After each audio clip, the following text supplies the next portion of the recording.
Hello, friends. Welcome in, one and all. May I be the first to say a good afternoon. It's 8 minutes after 12 o'clock. My name is Matt Murphy, and this is the Matt Murphy Radio Show. Underway for another day, getting up and running and broadcasting under our own weight. Thank you for being with us. We're here till 3 o'clock, handing off to Brian Wilson. You know it's live at Local Conversation every single Monday through Friday from 5A to 7P, starting with Nashville's Morning News. Chris Hand, yours truly, then Brian Wilson in the drive. And every single one of us, thank you for being a part of the extended Supertalk 99.7 WTN family. We fully expect that we will see you this coming Tuesday at Scoreboard Cedar Creek. All of the activities start early at about 3 o'clock. From 3 until 7, there will be the drive with Brian Wilson. I imagine Dan, Chris, myself will horn in on Brian's action starting sometime in the 5 o'clock hour, leading up to the 8 o'clock debate time. We'll have a very special presentation of the Supertalk panel between 7 and 8, and then off we go with the big debate at Scoreboard Cedar Creek, a watch party happening this coming Tuesday. Hey, Bill. How did they get Brian to work an extra hour? Actually, Brian said he didn't want to be the lead anchor in the 7 o'clock hour. Oh, so that's why the rest of you are there to help? Well, no, we're not there to help. Brian certainly could do it. I think actually what will happen, Brian's going to do the regular show. Brian's going to be a panelist from 7 to 8, but I'll be the quarterback guy. So he'll be a guest on his own show? He will be no. I wouldn't say that. Until 7 o'clock, it's the Wilson show. He's running the proceedings, and then at 7 o'clock, it's a free-for-all from 7 till 8, previewing what we expect to be a free-for-all from 8 until, 9:30 or so on ABC News. Donald Trump already setting the table for what he expects to be a rather aggressive grilling amongst, I guess, who is it? It's David Muir and someone else. Exactly. Would you mind Bell K's behind the glass, making sure that everything comes out of our speakers sounds as good as humanly possible? Ken Weaver's over the newsroom. It's yes, great sir. to have Ken Weaver in the newsroom. Yes, sir. I'm here, man, and I'm feeling great. Are you, Ken? I had 7 hours sleep last night, dude. Whoa.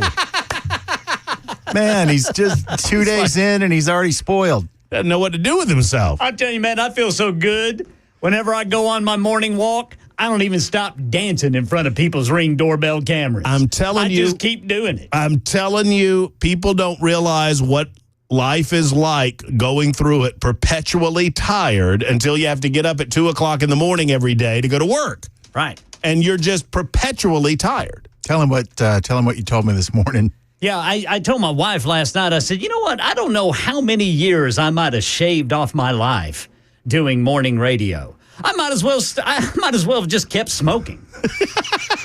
Probably live longer. I'd probably live longer. Hey, now that I'm not doing morning radio, honey, I think I'm going to start back smoking. Where are you going? Where are you going? Why do you have that suitcase? I'm going to give me a big old pack of Marlboro 100s. Oh, man. I've declared to my wife and anybody that would listen, Ken Weaver, that when I turn 75 years old, I'm getting a pack of Marlboro Just going to Lights. do it. Yeah, well, I mean, that's what we used to call What do you got to lose? I mean, right. I mean, I'm just, and smoke them if you got them. Get me a pack of Benson & Hedges Deluxe Ultralight 100s in the box.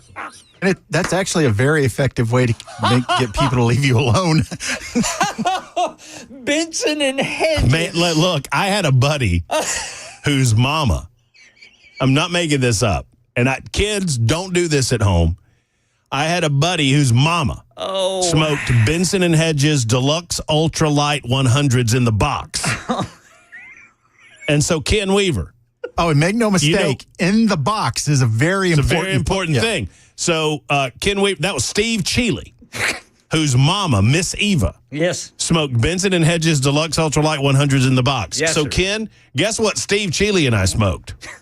The same. Benson & Hedges Deluxe Ultralight 100s in the box. That is correct, sir. Yeah. I like how ultralight was the healthy choice.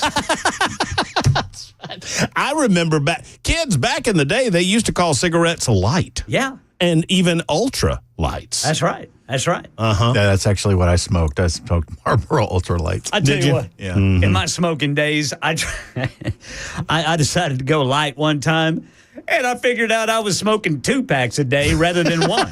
That's right. Because it just wasn't doing It it. just wasn't kicking it. So I just went back to Marlboro Reds. Mm-hmm. I almost got hooked on the Newports. for a minute. Oh, I loved the Newports. Ooh, those were good. They were good stuff. But thankfully, kicked the habit. I've told that story many times on the radio. Kick it. How long did you smoke before you quit, Ken? I smoked off and on, and most of it for 20 years. I took a year and a half break in that 20-year span. After a buddy came over one time, I hadn't seen him in a while. He had a six-pack with him and some cigarettes. And I thought, well, I haven't seen you in a while. We're having some beers, having a good talk. Give me one of those. And after a week of ticking everybody off at work, bumming cigarettes off of them, I went ahead and just bought another pack. And that was after quitting for a year and a half.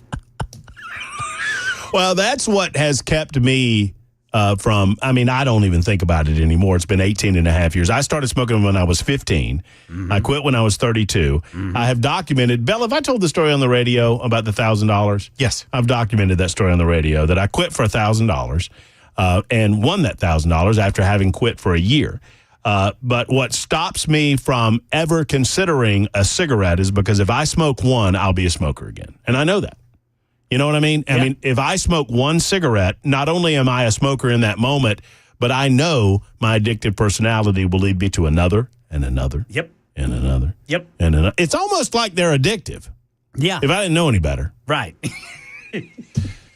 But when I turn 75, I'll be there with my $20 in hand to buy one pack of cigarettes. And a nice sifter of moonshine. Man, let me tell you.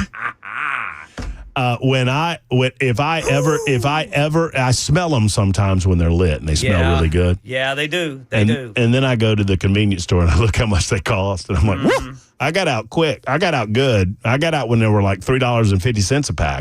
Yeah, I got out in 2006 and they were getting $4 a pack.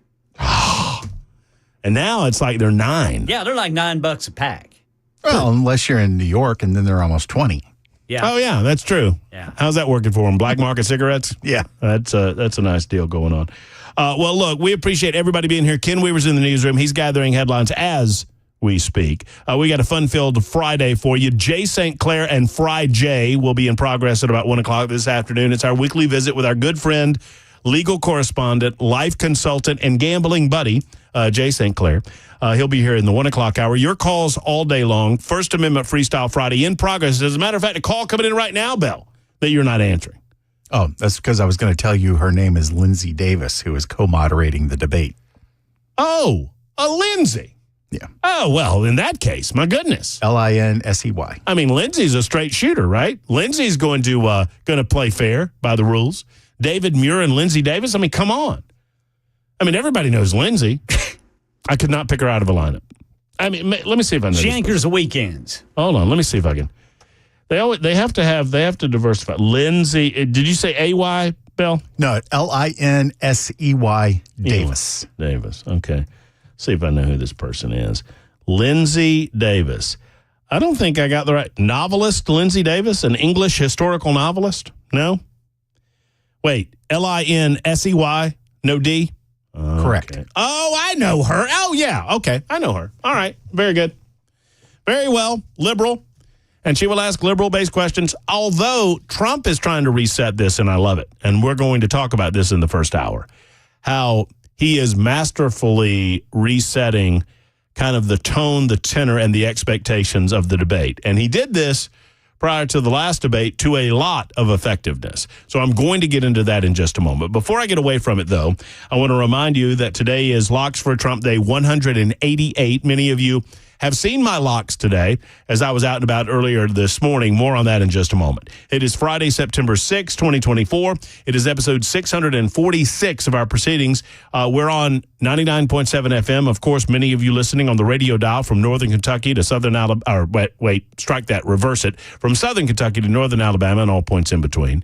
Then, of course, there's internet streaming. Anywhere you stream music or news or information or podcast, anywhere you stream it, type in Supertalk 99.7 WTN, and we'll be there too. And if we're not, let us know, and we'll get there. Now, we invite you to download our own app and take us wherever you go on your smartphone or your other laptop device or your tablet.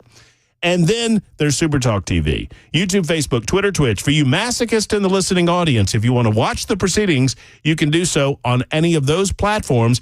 Bell chooses not to participate. No, Ken Weaver, you'll see Ken at least twice an hour because he's on camera. Bell, not so much because of the warrants. That's why we call him Headless Bell. This is correct. But he does entitle the episodes. That's his contribution. Episode 646 is entitled.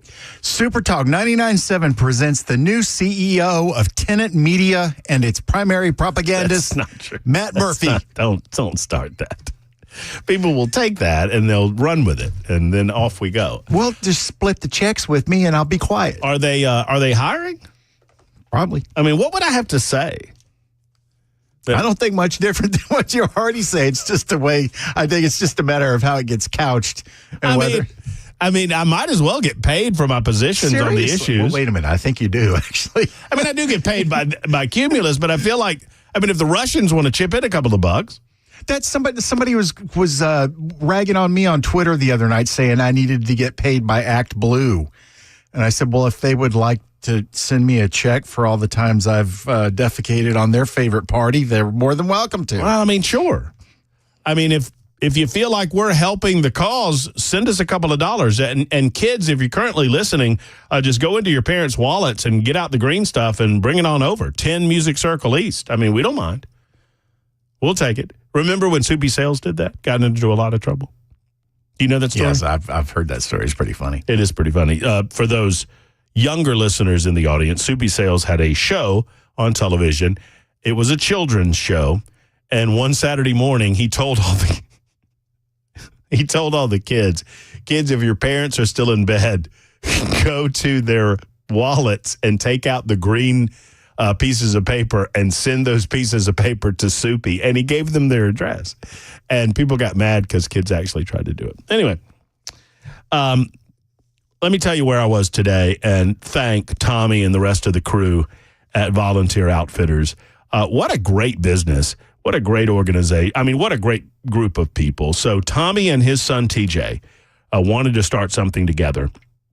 And they felt like they were being underserved in the Hendersonville area with hunting apparel, fishing apparel, sports apparel, whether that's your favorite team gear or otherwise. So they got Orca coolers over there. They got Drake. They got Huck. They have all sorts of brands. Too many for me to remember right now sitting here in the studios. But I went by and saw them. They're on New Shackle Island Road, just north of Vietnam Veterans Parkway on exit 6. So you get off exit 6, you take a left if you're coming from Nashville, and you go to the north on New Shackle Island Road, and you'll see them on the left. They're right next to a BP gas station. They're in the same kind of complex as a BP gas station, right next to a washing, like a car wash.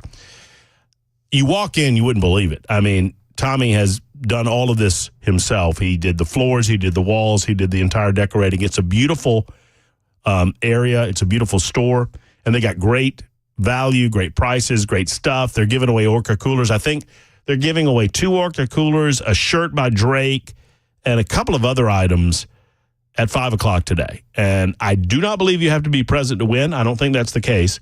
I think they take all of your information down. But if you go by, tell them I sent you. See some of the fabulous gear that they have. I bought 2 shirts today, as a matter of fact. That's how impressed I was. One is from a company that I had never really been familiar with called Banded, Banded, and the other was a Drake Outfitter shirt. So thank you for asking me to stop by. The grand opening, the Chamber of Commerce was out there. For goodness sake, they had the big scissors. Now, when you got the big scissors out, that's a big deal. The Chamber of Commerce came. There was a ribbon. There were big scissors. There was a cutting. No one got hurt. All is well. So, Tommy, thank you. Thank you to all of the fine folks at Volunteer Outfitters, and I appreciate you, and I will be back. Make no mistake. It's 1222, Supertalk 99.7 WTN. We will also be back in just a moment. Get things lumbering under our own weight right after this.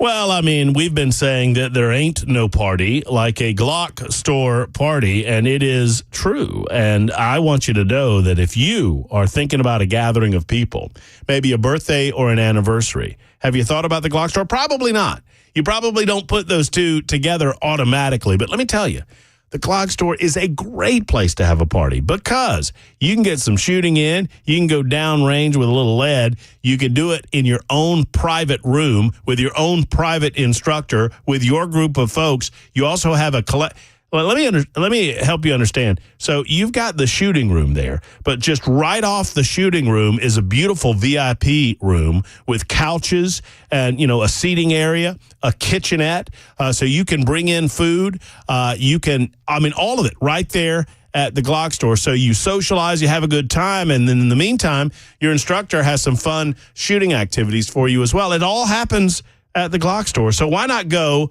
to 615-682-6565. That's the telephone number. Call that number today. Tell them that you heard Matt Murphy talking about a party at the Glock store and you want to know what it is all about. 615-682-6565 to party at the Glock store. Go to glockstore.com or stop by just off of Elm Hill Pike, minutes away from the airport and worth the drive from anywhere. It's the Glock store.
Lots of breaking news involving former President Trump this hour. We've got a decision by the judge in the hush money trial as far as sentencing goes, and we'll tell you about it at 12:30 on Supertalk 99.7 WTN. All right, Ken Weaver, we can't wait for that. It is 12:26, almost 12:27, Supertalk 99.7 WTN, going over some of the better news stories of the day. We'll try to catch you up with everything going on. If you're taking your lunch break, a Libertarian Lunchtime Hour in progress, and we thank you for making us a part of your day. So I got one of our listeners. By the way, thank you to the listener, and I forgot your name. God bless you. If you are listening right now, I am so sorry that I have forgotten. I think it was Scott, but I think for some reason I think that's wrong. Hold on, I got to get some. So you got to start writing this down. I know, I met so many people today that I forgot. But he is with Take Hold Printing, and I want to give them a plug because the boss over at Take Hold let him use a bunch of his red shirts, and most of them are a deeper red. I gave you one, Bell. Yeah. That's a nice deep red. I picked this because I like the Comfort Colors brand, but it also gives it kind of a 70s vibe. Yeah, it's like I've had this for a while. Yeah. It's been in the wash for a minute. So if you're watching on Supertalk TV, I'm holding it up. That is a beautiful shirt, and it's got our Supertalk logo. How about this? The listeners of this radio station, I mean, he brought me a huge box of shirts with the Supertalk logo on them. He said, I just wanted you to have these to give out to, folks so they have something to wear out and about. We don't get a lot of that type of gear anymore, so that was really, really cool of Take Hold Printing and the gentleman that stopped by and said hello to us and gave us some gear. So thank you so much over there. Oh, no, they are good people. They're great people all the way around. I mean, all throughout the state of Tennessee. One good guy came up to our booth outside of Volunteer Outfitters, and I do this from time to time if I'm out and about. He comes up and, I watch people, and if he doesn't, he didn't seem like he knew who I was. I was wearing a hat and some sunglasses. And so he's like, Supertalk. I listen to Supertalk all day. I love Supertalk. And I said, yeah, I love it too, except for that Matt Murphy. He's a jerk. And he looked at me and he goes, well, I kind of like him. And I laughed. I held up my head. I said, hey, I'm Matt Murphy. He goes, oh, you got me, Murphy. He knew it was you. Yeah, I don't think you knew. He knew because you were the guy in the hat. Well, that's true. I was the guy in the hat. Anytime I'm out and about, you can find me. I'll be the guy in the hat. All right. Elon Musk as the government efficiency commissioner. Yes, yes, and more yes. You're talking about the same guy that walked in after buying the X machine. It was Twitter back then. He renamed it the X machine. The guy that walked in and fired almost 40% of the staff like that. Said, y'all need to pack your crap and get out because you're useless, you're unnecessary. I mean, literally a month into his tenure as the CEO of the X Machine, he fired almost 40% of the staff because they were unnecessary. That guy as the government efficiency commissioner, yes, please, and more yes. We'll get into that in just a moment. We'll also talk about Donald Trump's strategy leading up to the debate coming up on Tuesday. I absolutely love it. Reset priorities and reset expectations, not from Kamala Harris's perspective, but from the perspective of battling the commentators themselves. We will discuss that in a moment. Right now, it's 12:30. It's time for Ken Weaver in the news on Supertalk 99.7 WTN.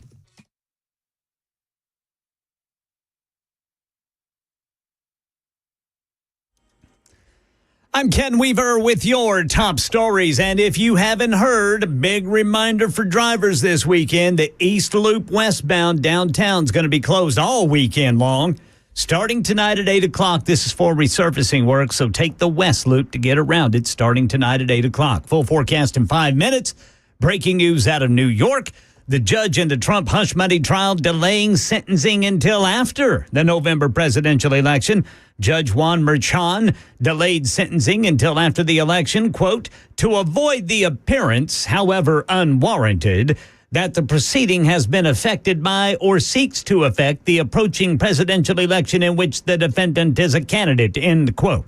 Trump was found guilty in May on 34 felony counts of falsifying business records related to a hush money payment to adult film actress Stormy Daniels in order to boost his election prospects in 2016.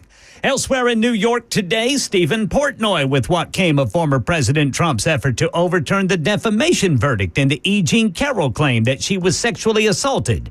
Trump has long denied it took place, but jurors found that in his denials, he defamed Carroll. The appeals court is weighing whether the judge who oversaw the E. Jean Carroll defamation case and the $5 million verdict rightly allowed jurors to hear the testimony of 2 other women who also said Trump assaulted them, as well as the Access Hollywood tape. Defense attorney John Sauer. This case is a textbook example of implausible allegations being propped up by highly inflammatory, inadmissible propensity evidence. But the 3-judge panel seems skeptical of that argument. No telling when they'll decide. In Georgia today, Barrow County District Attorney Brad Smith discussed the first hearing for suspected Appalachia High School shooter Colt Gray and for his father, Cullen Gray, who also faced criminal charges in the shooting for allegedly supplying Colt with the weapons used in his rampage. Smith, who says they only included criminal charges for the victims who were killed, vowed additional charges against the shooter will come once they speak to the survivors. There will be additional charges that address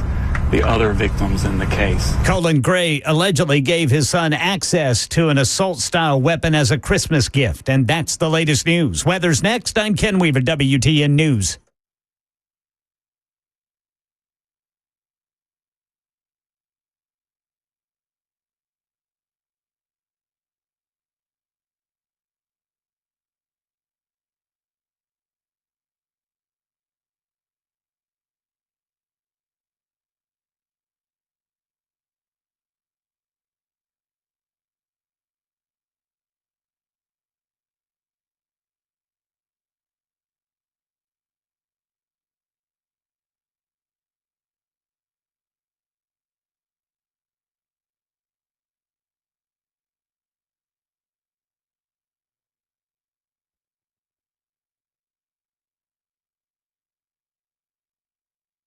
Yesterday, we spoke with Brink Fiddler and Tracy Mendenhall with Defend Systems. Spoke with them for the better part of an hour in the 2 o'clock hour. You can find that on our podcast section at 997WTN.com. The reason I recommend that, we were speaking specifically about the Winder, Georgia situation, but more broadly about the world that we live in, active shooters, and how to protect yourself against the unlikely but possible situation that you might find yourself in down the road.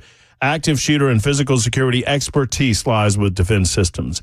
They are a life safety and security consultation firm. In other words, they help train people for the possibility of an active shooter situation, a workplace violence situation, or someplace where people gather, something bad happening in those spaces.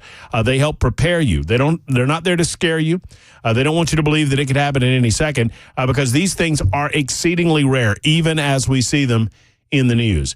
But the chances of them happening to you are not zero, which is why you need to get trained. Hope is not a plan. Let's get trained with Defend Systems. Go to defendsystems.com. If you're a decision maker in a place of business, a school, a church, you need to call 615-236-6484. 236-6484 for Defend Systems.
All right, as you just heard from our own Ken Weaver, we've got some breaking news out of New York. We're going to cover that for you during the Libertarian Lunchtime Hour. My name is Matt Murphy, and this is the Matt Murphy Show on Supertalk 99.7 WTN. We'll perhaps, I expect, ask Jay St. Clair what he makes of this. I expect, if I know Jay well enough, and I think I do, he's my best buddy after all, that Jay would indicate that this is more of a political question than a legal question, and it certainly is. If you're just joining us and just hearing the news, Ken Weaver just delivered it for you in the newscast. The Manhattan judge Juan Merchan has delayed sentencing former President Donald Trump in this hush money conviction until after the presidential election, which is obviously a legal victory for Donald Trump before early voting gets underway. A political victory, to say the least. Judge Merchan ruled today that Trump's sentencing will take place on November 26th, 3 weeks after Election Day. I would suggest to you that indication, I don't think Donald Trump will ever be sentenced in this case, because I think Donald Trump will win the election. And is he really going to sentence the president-elect of the United States of America to a term in jail? How does that work? I mean, so you sentence him, he's then remanded into custody briefly, he'll bond out on appeal, and the appeal will not be heard until after he's sworn in as president. And what? Even if you try to, I mean, there are actually some people suggesting that Donald Trump would not have the ability to pardon himself at that point because it's a state charge and not a federal charge. Trump's sentencing was originally scheduled. If you have any thoughts on this, by the way, 615-737-9986. Breaking news, Judge Merchan delayed the sentencing. It was originally scheduled for July. It was pushed back to September. Who predicted this? By the way, I think this merits, well, Bell's on the phone right now. When Bell gets off the phone, we're doing a Murphy was right, because I was right. I remember these things. I'm elephantine. I do not forget. And I told you that there was I think I said 0.0, but I'm not really sure about that. But Bell, can we cue up the Ride of the Valkyries? Murphy was right about yet another thing. Murphy was right. Murphy was right. I told you. All right, cut it. I told you no sentencing would happen in September. Didn't I say that? I mean, I'm not right a lot, but when I'm right, I'm going to let you know it. That no sentencing would happen in September. Even a judge like Juan Merchan recognizes what would happen if he sentenced Donald Trump to jail in New York City. The naked political aspect of all of this would be laid bare. And you would actually motivate more people to the cause of Trump than whatever political crusade you happen to be on in New York City. Judge Merchan recognizes this, recognizes the box that he's in. There's no good that can come out of it from him. And oh, by the way, Juan Merchan might be a political operative. He might be sullied by politics. He might have allowed the politics of the day to affect his decision-making in that courtroom during that trial. But he is no idiot. He knows what's going to happen to this thing on appeal. It is so full of legal holes. And anyone examining the case with any sense of objectivity recognizes that there's zero chance that any of this leads to a jail term by Donald Trump. None of it. Now, the political operatives on the left can crow about 34 convicted felonies all they want. It does not move the needle. It has not moved the needle. It did not accomplish the goal. The goal was never necessarily to see Trump in a jail cell or an orange suit. If that ever happened, that's a bonus. That's icing. The cake that was being baked was designed to damage him politically, and it backfired on them famously.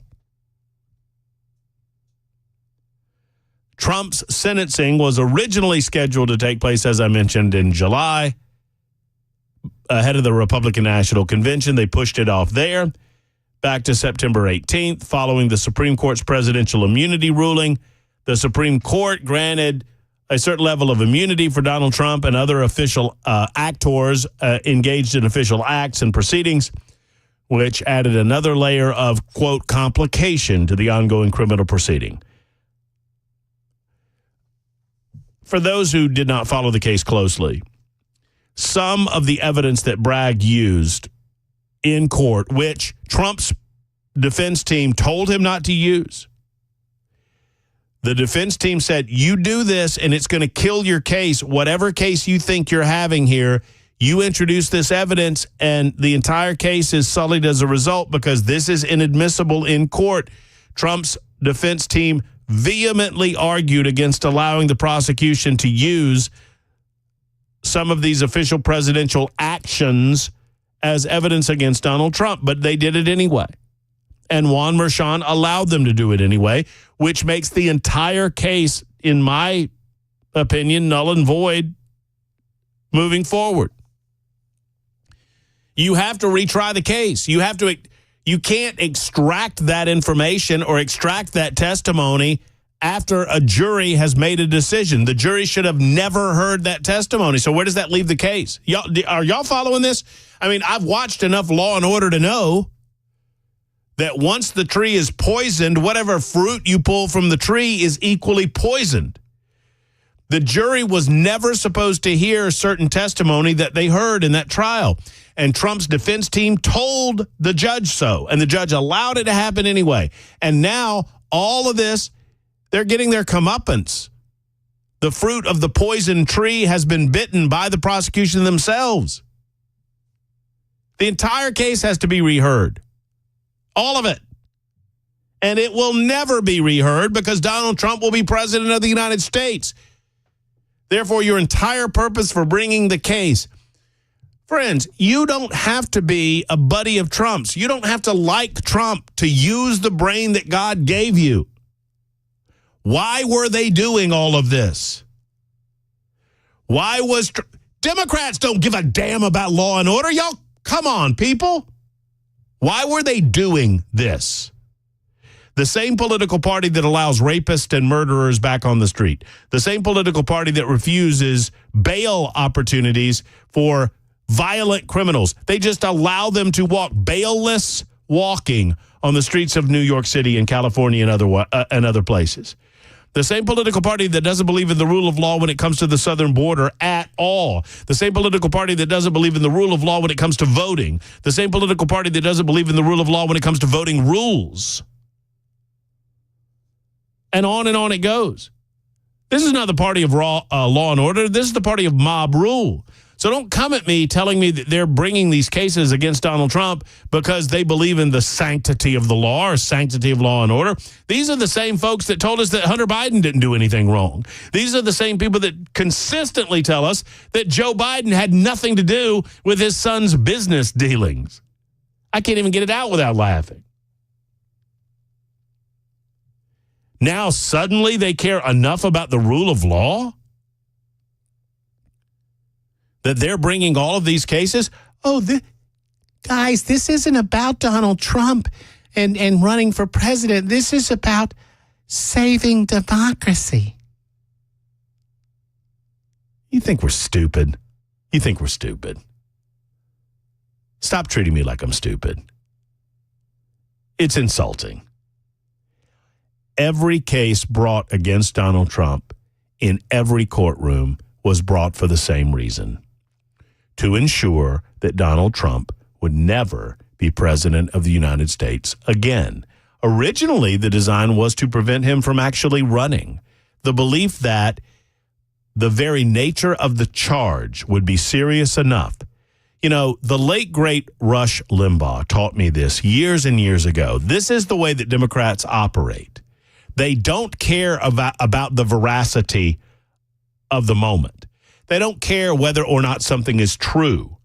They use the seriousness of the charge in order to accomplish their ultimate goal, which is to destroy human beings and to destroy human lives. So they'll scream from the hilltops about this, that, or the other thing, knowing what they're screaming about isn't so, just to get the attention on the subject that they want. So they feel like if they scream that Donald Trump is a felon long enough and loud enough, that some folks out in the hinterland will actually believe it. And they thought that this would prevent us, those Americans who are supportive of the agenda presented by Donald Trump, they thought that it would prevent us from voting for the man, and it didn't. So they have failed. As Jason puts it on the membersnutrition.com super text line, if we can save one child, democracy was worth it. They know that they have failed. They failed in Florida, they failed in Washington, D.C., and they have now failed in New York. We should be taking a victory lap 3 days in advance of, or 4 days, I should say, Saturday, Sunday, Monday, 4 days in advance of what I expect to be a hell of a debate. Violet is next in Franklin. Violet, thank you for calling. How are you? Fine. I'm Good. glad to talk to you. Good to talk to you. Yesterday, they were Brian Wilson was talking about Hunter Biden and why he pled guilty. Earlier this week, there was a leak saying Joe is stepping down before the election, making Kamala the president for 3 months. That's why she's not campaigning, and that's why, none of this matters, because he's going to step down. As soon as that leak went out, the next day, Hunter pled guilty to get his pardon because he knows how the Dems treated his dad, and he doesn't trust them to give him a pardon, first of all.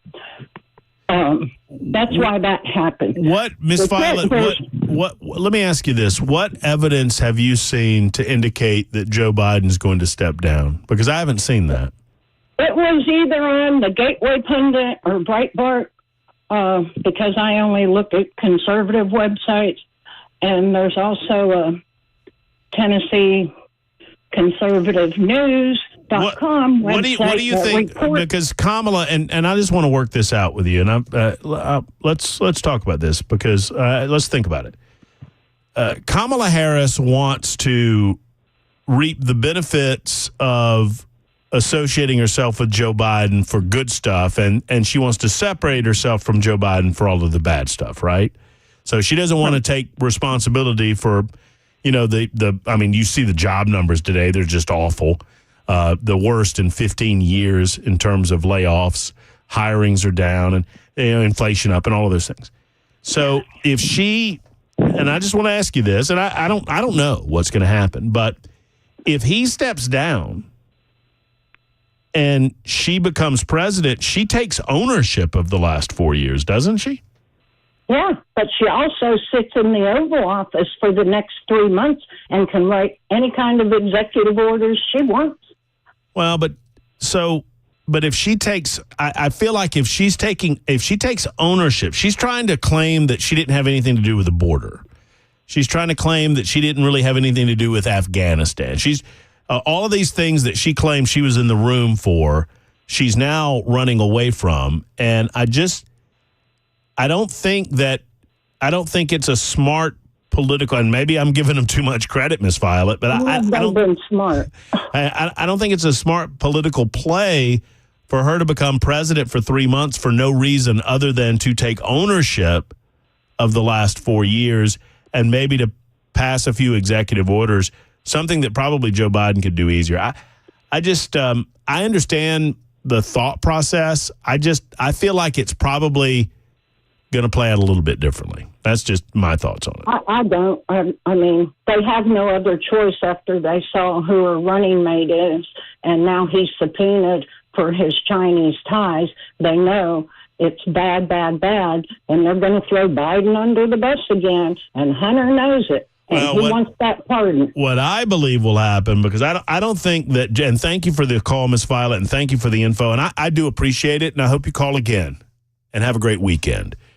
I will tell you what I believe is about to happen over the next 3 months and why I believe Hunter Biden is going to plead guilty and engage in an Alford plea. I'll do that next. It's 12:52 on Supertalk 99.7 WTN.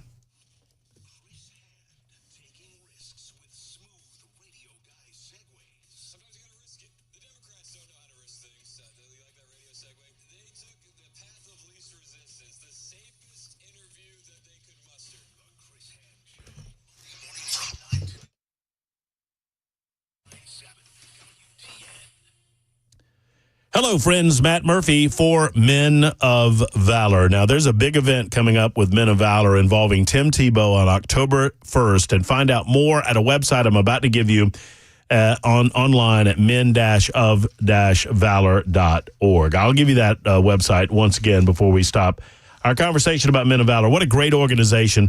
What a great group of human beings. They do such great work at Men of Valor. They help take men who are lost, and have been lost, and they help them find God. And through that ministry, they help reduce the rates of recidivism.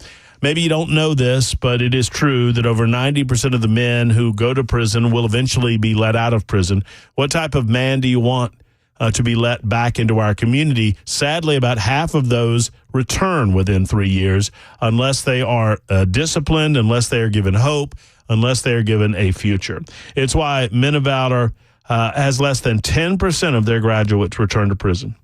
That is an incredible rate of return with regard to a lack of recidivism. Why?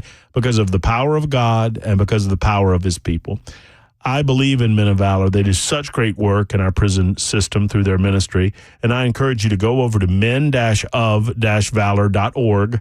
That's men-of-valor.org. Find out more about that Tim Tebow event coming to Music City Center on October 1st. And give as you can to Men of Valor.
Got a crash in Wilson County. It is Highway 109 at Northern Road. The lockdown has been lifted at a Nashville high school, and we've got lots of Trump legal battle news updates coming up at 1 on Supertalk 99.7 WTN. Come on, get up in that newsroom and dance, Ken Weaver. You don't want to see that. No, this is what we do around here. We celebrate the weekend with Rebecca Black. You're just trying to trick me into dancing. You know this got a good beat. I mean, this young lady did this when she was 50. It's an awful song, but it'll come to represent something greater. It's a horrible song, but thank you. Oh, CJ just brought me my mug. Thank you, CJ. Oh, I'm on the radio. It's Friday! Thank you, CJ. Exactly like it. Our good friends over at Copper Creek Electric brought me this at the remote location I was at earlier today. And Let me see that. Look at this. It's a Copper Creek Electric mug right there. How about that? I bet your coffee tastes real good in that mug. And I said it's like a fireside mug, right? It's like, can you hear that? Ow, that hurt. Probably shouldn't do that. Anyway, it's Friday. Weekend's officially here. 1 o'clock on a Friday afternoon. Thank you to all of you weekend warriors. I love thanking the weekend warriors. You first responders, police officers, nurses, doctors, EMTs, all of you that work the weekends at a restaurant or a convenience store. You are what make our weekend as special as it is, and we thank each and every one of you. Hope you have great weekend plans, and heck, I hope your team wins unless your team is Tennessee Tech. In that case, sorry. Sorry about all that. All right, we've got 2 more hours to go, including Fry J with Jay St. Clair. He'll answer all of your legal questions. Get them in on the super text line, 615-737-9986, 615-737-9986. Chris says, Ken Weaver looking sharp in the afternoons. Ken Weaver would look sharp at 1 o'clock in the morning anywhere in the United States of America and any other time. We'll be back in a moment.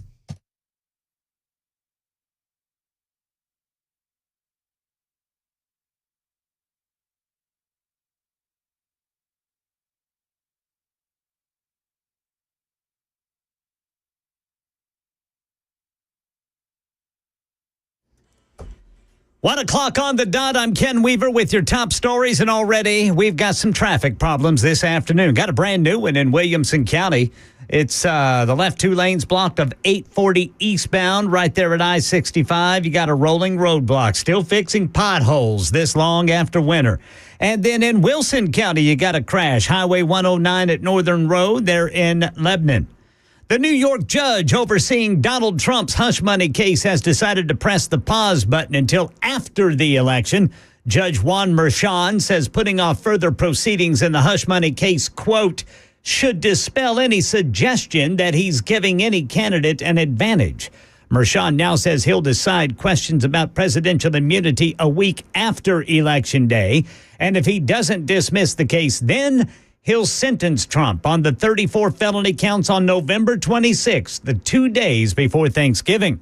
Elsewhere in Trump legal news today, Stephen Portnoy says a panel of the New York-based Second Cert Appeals Court heard oral arguments over whether the defamation verdict in a case brought by a woman who says Donald Trump sexually assaulted her in the 1990s should be overturned.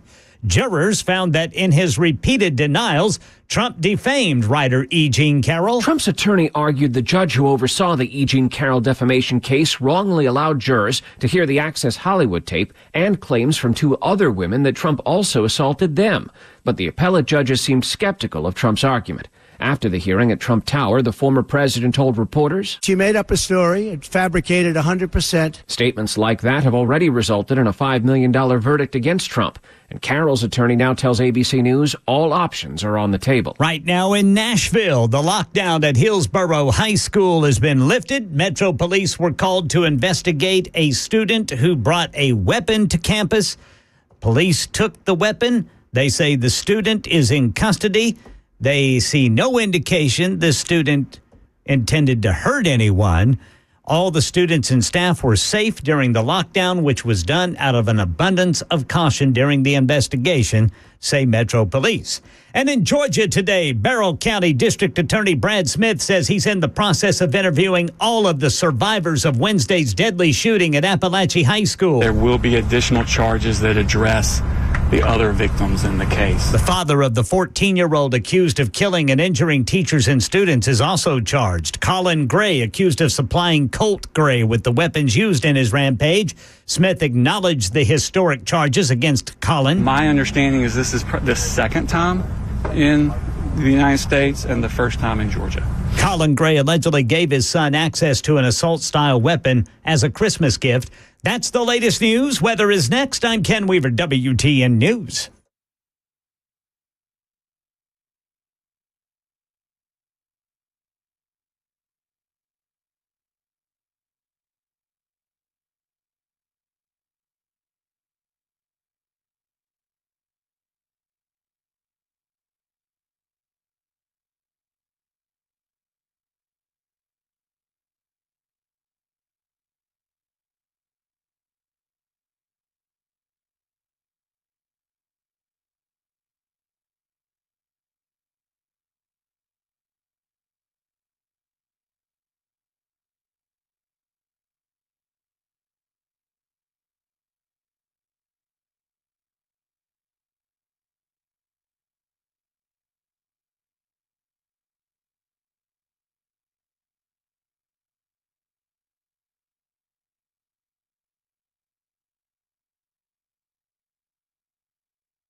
So if you're out and about over the weekend, you might notice that the cooler conditions are here. That's right. Highs in the 70s tomorrow and the 70s on Sunday. So as you're out and about, maybe you're heading down Franklin Way, down on the square.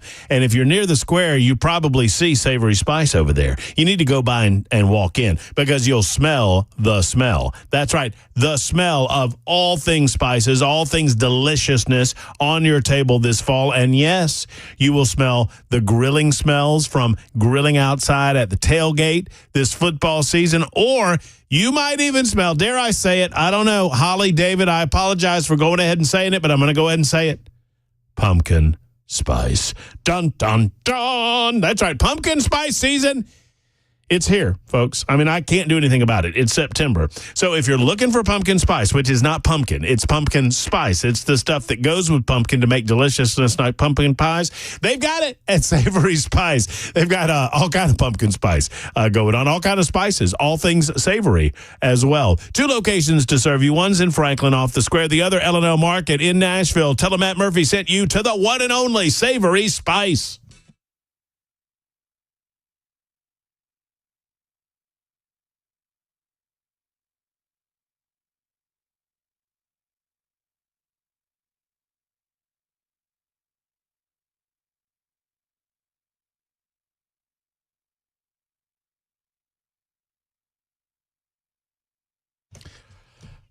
Caught me drinking there. You allowed my drink, Bell. You're in trouble. What's in the bottle? Mountain Dew Zero Sugar. What's really in the bottle? Well, let's just put it this way. It's been in the freezer for a while and it won't freeze. What do you think that means? I love what it means. Uh-huh. Did I ever tell you the story about my grandpa and the muscadine wine? I don't recall this one. We had muscadine. We had my grandmother on the little under about 1.5 acres of property that they had in Thompson, Georgia, OP in Thompson. They had just about every fruit tree imaginable. They had a pear tree, they had an apple tree, a couple of fig trees, a couple of plum trees. And my grandmother would collect them and jar them or can them, as they say. I mean, and so even on the smaller property, she was doing a lot of that. Plus, on that 1.5 acres, they had a garden every year, and we did corn and peas and all that sort of thing.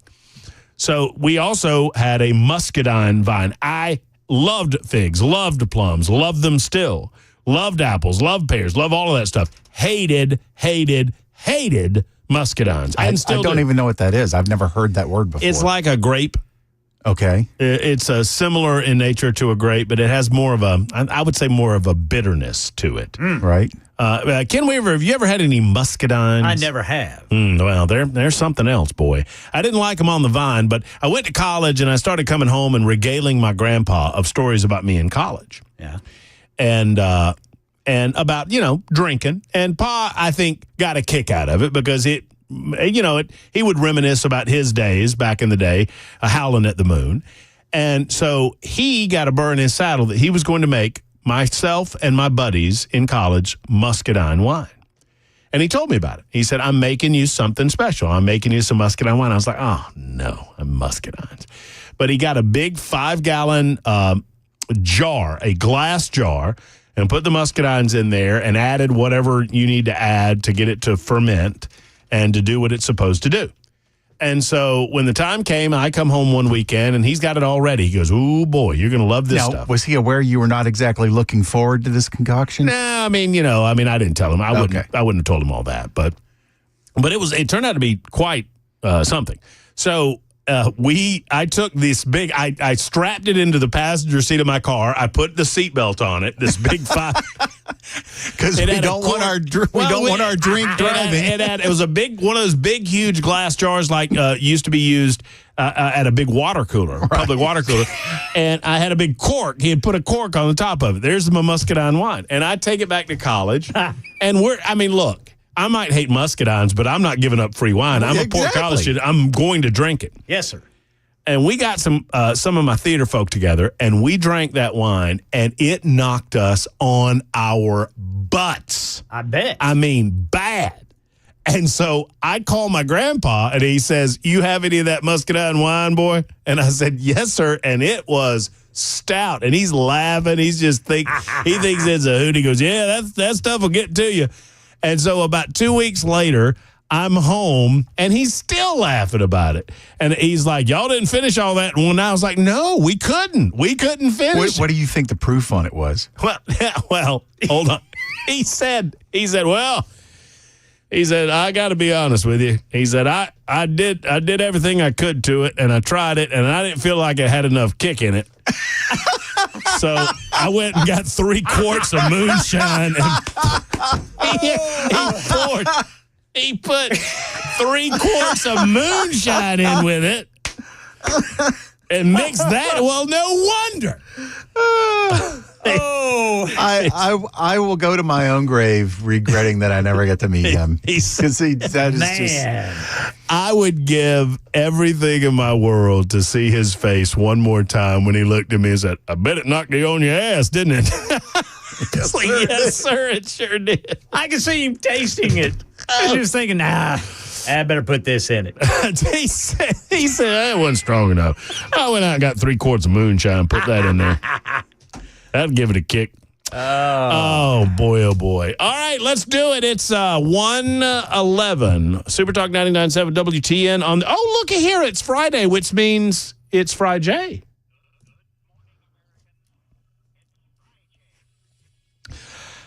Jay St. Clair never knew my grandpa, but I bet he knew somebody a lot like my grandpa. Growing up in the Sequatchie Valley in Tennessee, his name is Jay St. Clair. He is our legal correspondent, my life consultant, my best friend, and my gambling buddy, and he joins us every Friday at this time. Hello, Jay.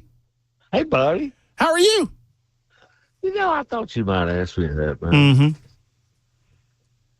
I think the only way I could be any better, I'm in a good place in life right now. I'm a happy person, but if I were Chase Briscoe, I think life would be even better. Mm-hmm.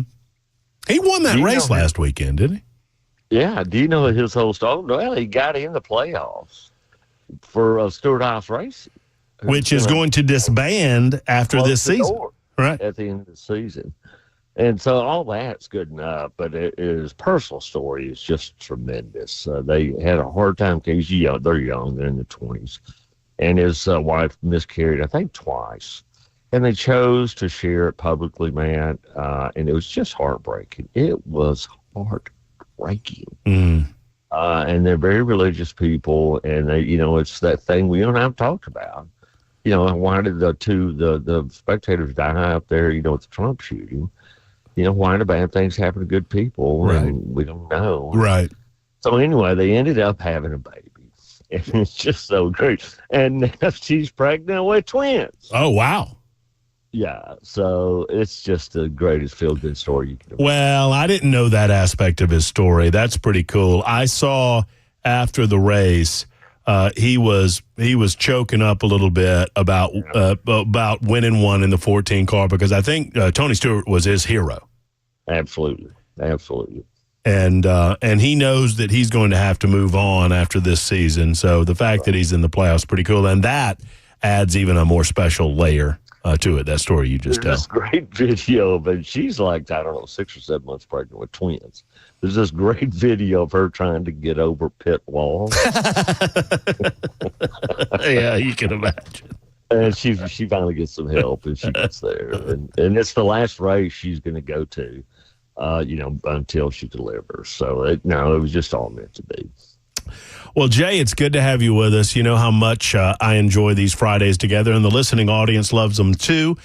Please get your questions in via the Super Text line. Now, you can call them in too, but probably a little better to get them in on the Super Text line, and I'll relate those questions. But if you have something more complex, 615-737-9986, 615-737-9986.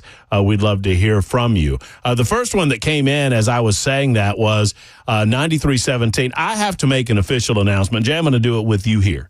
Because you know how folks are with their football, right? I mean, and the volunteer fans, I mean, I love them. I mean, I will cherish the volunteer fan base until the day I die, because I had to suffer through the Bammers for 20 years, and I know. I have not thought of that until this moment. And yeah, there's no comparison. Oh, no. I mean, I know Tennessee people are bad, but there is no comparison. Oh, we're all bad. We all, we've all got it in us, right? But it ain't nothing like what you and I had to deal with on a daily basis in Birmingham, Alabama. But I did something earlier this week, and I meant no harm. But I have annoyed people, and I need to make good on it right now. Because the Georgia Bulldogs, number one team in the country, and, that's the sun shining on the Bulls behind kind of thing. But we are the number one team in the country, and we're good, and Kirby's good. And I was asked, I guess Tuesday it was, because we were off on Monday, who we were playing. And I said, it's some high school team named Tennessee Tech. And I was just kidding around. I know. That's Alabama League. That's being Alabama. That is being Alabama. I follow my sword. Your Honor, I beg for the mercy on the court that you forgive me. No, in all seriousness, I didn't know where it was at, but Tennessee Tech's in Cookeville. It's in Cookeville. And I apologize to the Tennessee Tech faithful. And 9317 is written in and says, I'm a proud Tennessee Tech alum looking forward to the Golden Eagles upsetting the Georgia Bulldogs tomorrow. And then he put ... at least the spread, which the spread is 53, which God bless you. I don't know if you saw this coach. The coach of the Tennessee Tech Golden Eagles came out, and they lost their quarterback in the first game. So now they're at a backup quarterback, and he was just kind of, look, we just want to be healthy. We want to be safe. We want to have a good, clean game, and we want to get out of Athens. And somebody asked him a follow-up question, and he was like, look, I don't really have any interest in playing the Georgia Bulldogs, but they're on the schedule, so here we go. Right. And so they asked Kirby about it, and Kirby was like, look, these games are important. The money matters. It matters that we support smaller programs. And then somebody says, well, yeah, he said he didn't want to play you. And Kirby said, well, does he still want the check? It's just pretty bad. But anyway, I just needed to get that out there. Bell, do what we can about Jay's volume. Don't punch down. No. Don't punch down. No. I mean, I'm saying anything about Tennessee, but don't punch down. That's no class. Well, then you just wait till November 16th. We'll be punching across from one another. Yeah, that's fair game. Yeah, that's fair. You know, I don't do that, but don't punch down. No, there'll be plenty of people that'll serve as your proxy. I believe that's the correct use of that term. In coming at me on that. All right, I'm going to ask you about another term, Jay, because this came up, and apparently I need to update my listening audience on this because things changed yesterday afternoon. We were told that Hunter Biden was set to possibly enter what is known as an offered plea. Right. And I kind of did a little research on it, and it goes back to a Supreme Court case involving a guy that didn't want to plead guilty because it might hurt his sentencing. But what do you know about the offer? And apparently Hunter Biden ultimately didn't utilize the offered plea. He just pled guilty in his case, I guess. Judge wouldn't take it. So explain to me the offered plea. A judge does not have to, quote, accept an offered plea. Is that right? That's exactly right, man. Yeah, so this is governed, as you know, you're just about a lawyer now. As much time as you spend around me, it's time to give you an honorary degree. And so I know you spend a lot of time in Federal Rule of Civil Procedure 11, slicing and dicing everything that's there. And, of course, the technical name of that is a nolo contendere plea. I love it, when Latin gets into it. We can charge a lot more if Latin phrases are involved. And it's a plea where you basically you don't admit guilt, but you're pleading guilty only because I know I could lose the case, in effect. And it's very unusual in federal court. It's very common in state courts. Very common. State courts don't really care. You plead guilty. We don't send you to prison. We don't care. But in the federal system, it's really quite different, Matt. When you plead guilty in federal court, you have to, under oath, look the judge in the eye, and the judge is going to ask you this question. Are you pleading guilty because you are guilty? And unless you answer yes, the judge is not going to accept that plea agreement, man. You have to admit you're guilty. No, it's different for nolo contendere, but that's one of the so rare in federal court because the idea is they don't want people railroaded. So they don't want people, which happens a lot, by the way. I'm interrupting myself like Donald Trump. It is very, very common in this country, Matt, for people to plead guilty to crimes they did not commit. It's very common. It is as common as it is for companies to settle lawsuits when they didn't do anything wrong. So the rationale behind the criminal defendant pleading guilty to a crime they did not commit, what would be a lesser, they think they're going to be found guilty anyway, and they want a lesser sentence, I guess? And not have to pay lawyers millions of dollars. I'll tell you, a lot of people are doing these January 6th defendants. And actually, when that Georgia case against Trump, you remember early on, 2 or 3 of the kind of high-profile people went in and pled guilty. Yeah, just get me out of this thing. Just charge me a fine. I'm not spending $500,000 on lawyers and, potentially looking at years in prison. If I'm going to plead and pay a $50,000 fine and be done with it, I'm going to do that. Even though in their heart of hearts, they're not guilty, and frankly, they may not be guilty. A lot of people, and particularly poor folks, man, will plead guilty to crimes they didn't commit. Well, in this case, the prosecution case apparently pretty good against Hunter Biden. I know that this enters a little bit of my arena and not yours, but I will ask you this legal question.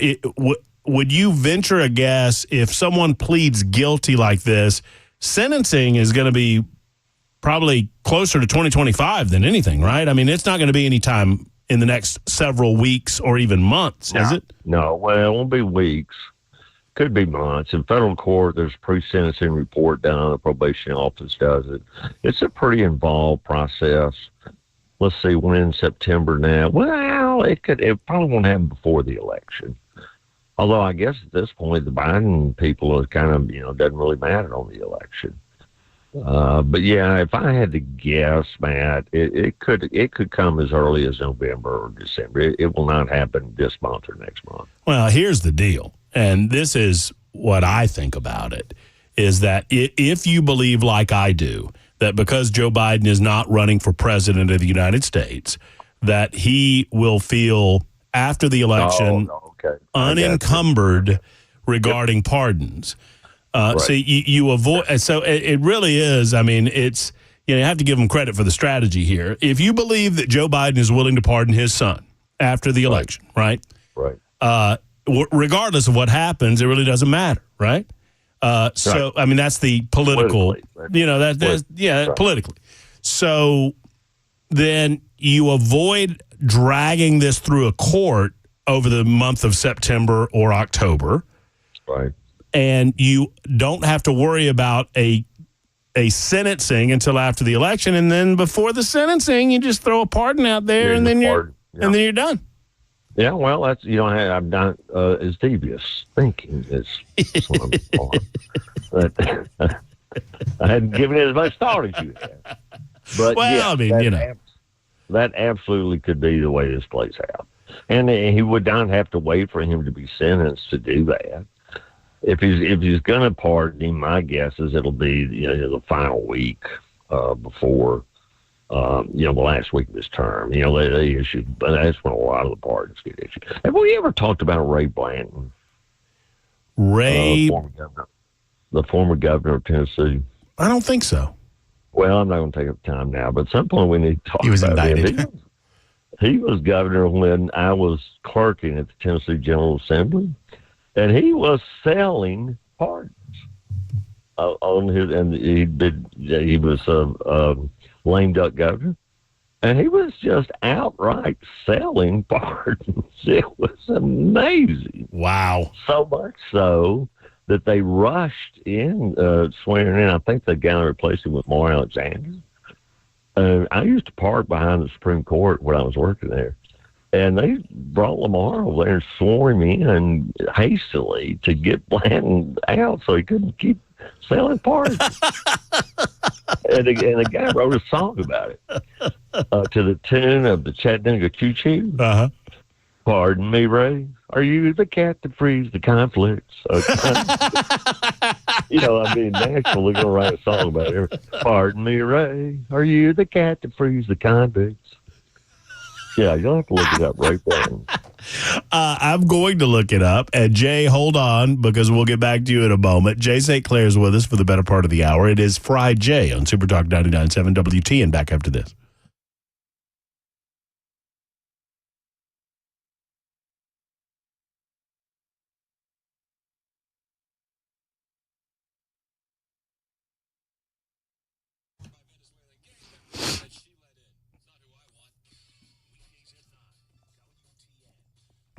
Okay, friends, Matt Murphy here for the Tennessee Men's Clinic. Gentlemen, let's talk personal for a moment. I understand that when we discuss bedroom activity, your the hackles can go up on your back, and you're like, hey, buddy, that's my personal business. But here's the deal.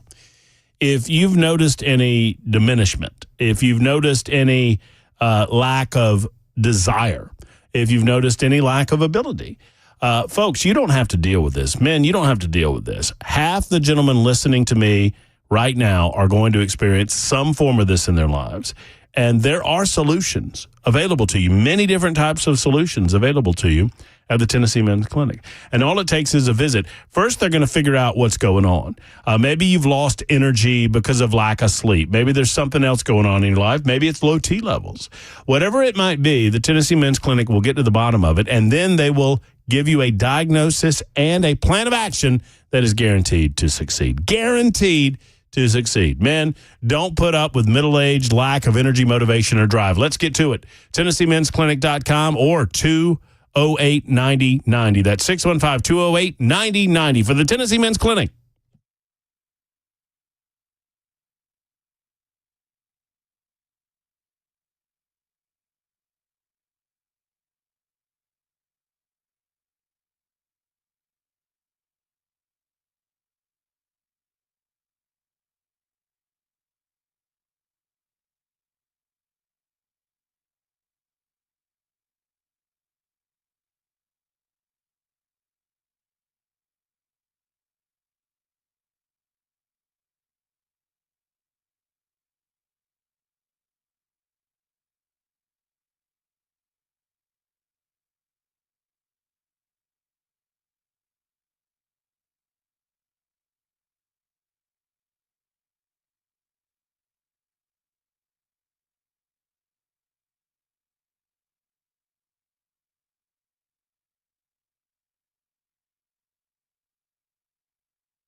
1:30 on the dot. I'm Ken Weaver with your top stories. Checking traffic. We've still got some problems out there. Still going there in Lebanon. Highway 109 at Northern Road, trying to clean up a crash there. Then in Williamson County, you have the rolling roadblocks to fix potholes. Has the left 2 lanes blocked of 840 eastbound right there at 65. Former President Trump gets a legal win in the New York hush money case. Stephen Portnoy says the judge has decided to press the pause button until after the election. Judge Juan Merchan says it's not a decision he's making lightly, but one that he says should, quote, dispel any suggestion that he's aiming to meddle in the election. Merchan says he'll decide questions of presidential immunity in the hush money case a week after Election Day, and if he doesn't dismiss the charges then, he'll move to sentence Trump on the 34 felony counts 2 days before Thanksgiving, November 26th. In the E. Jean Carroll defamation case, Trump's legal team argued before the Second Circuit Appeals Panel of New York that the judge wrongly allowed jurors to hear the Access Hollywood tape and claims from 2 other women that Trump assaulted them. The appellate judges seemed skeptical of Trump's argument, and after the hearing at Trump Tower, the former president telling reporters, She made up a story. It's fabricated 100%. It's statements like that have already resulted in a $5 million verdict against Trump, and Carroll's attorney now telling ABC News all options are on the table. Right now in Nashville, Metro Police say they took a Hillsborough High School student into custody for having a gun on campus this morning. The school was locked down during the investigation, but police say they have no evidence that the student intended any harm on anyone. The lockdown was lifted shortly after 11 o'clock.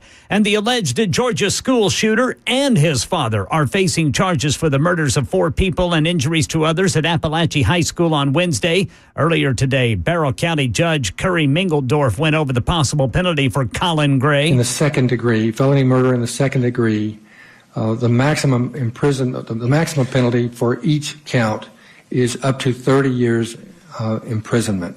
Colin Gray allegedly gave his son access to an assault-style weapon as a Christmas gift. That's the latest news. Weather's next. I'm Ken Weaver, WTN News.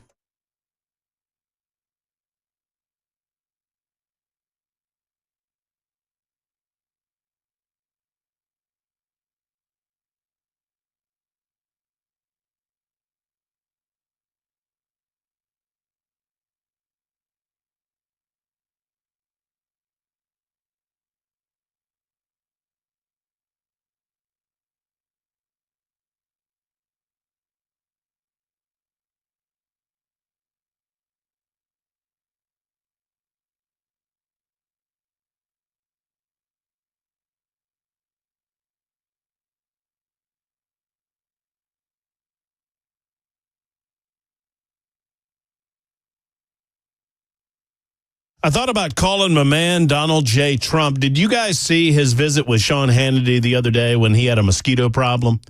I saw this mosquito problem, right? He was like, mosquitoes. Why do we have mosquitoes? What's up? And I thought, Donald, you need to call J.K. and Erica at U.S. Pest. They will get on the job. They will get rid of those mosquitoes and any other bug that happens to be bugging you because it's what they do. It's what they do. Next time Donald's in Tennessee, tell him to come on over here and we'll introduce him to J.K. Erica and the team at U.S. Pest. Protection truly begins with U.S. Pest, and obviously the purpose of pest control is to keep these bugs off your property and out of your home, and that's where they want to be. If it's hot outside, they want to be cool. If it's cold outside, they want to be hotter. Full-service pest control available for you. Termite protection available for you. They take care of spiders and ants and ladybugs and mice and roaches and so much more with a 100% money-back guarantee in both their pest control and their termite divisions. Plus, they offer crawl space services as well. Let's get with the program. Let's get with U.S. Pest. Free inspection available for you at uspesta.com, uspest.com, or 590-1260. That's 615-590-1260 for U.S. Pest.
Supertalk 99.7 WTN. It is 1:36, ladies and gentlemen.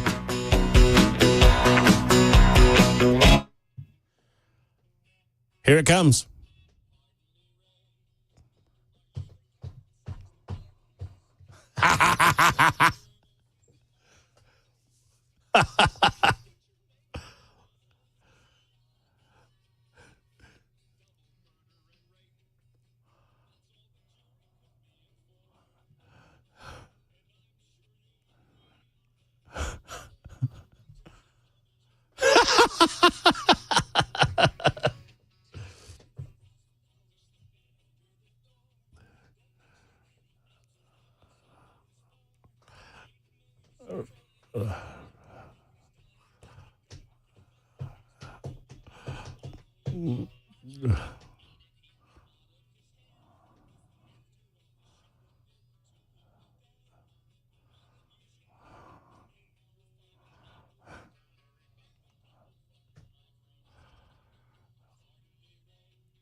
All right, there it is, Jay. There's a little pardon me, Ray, right there.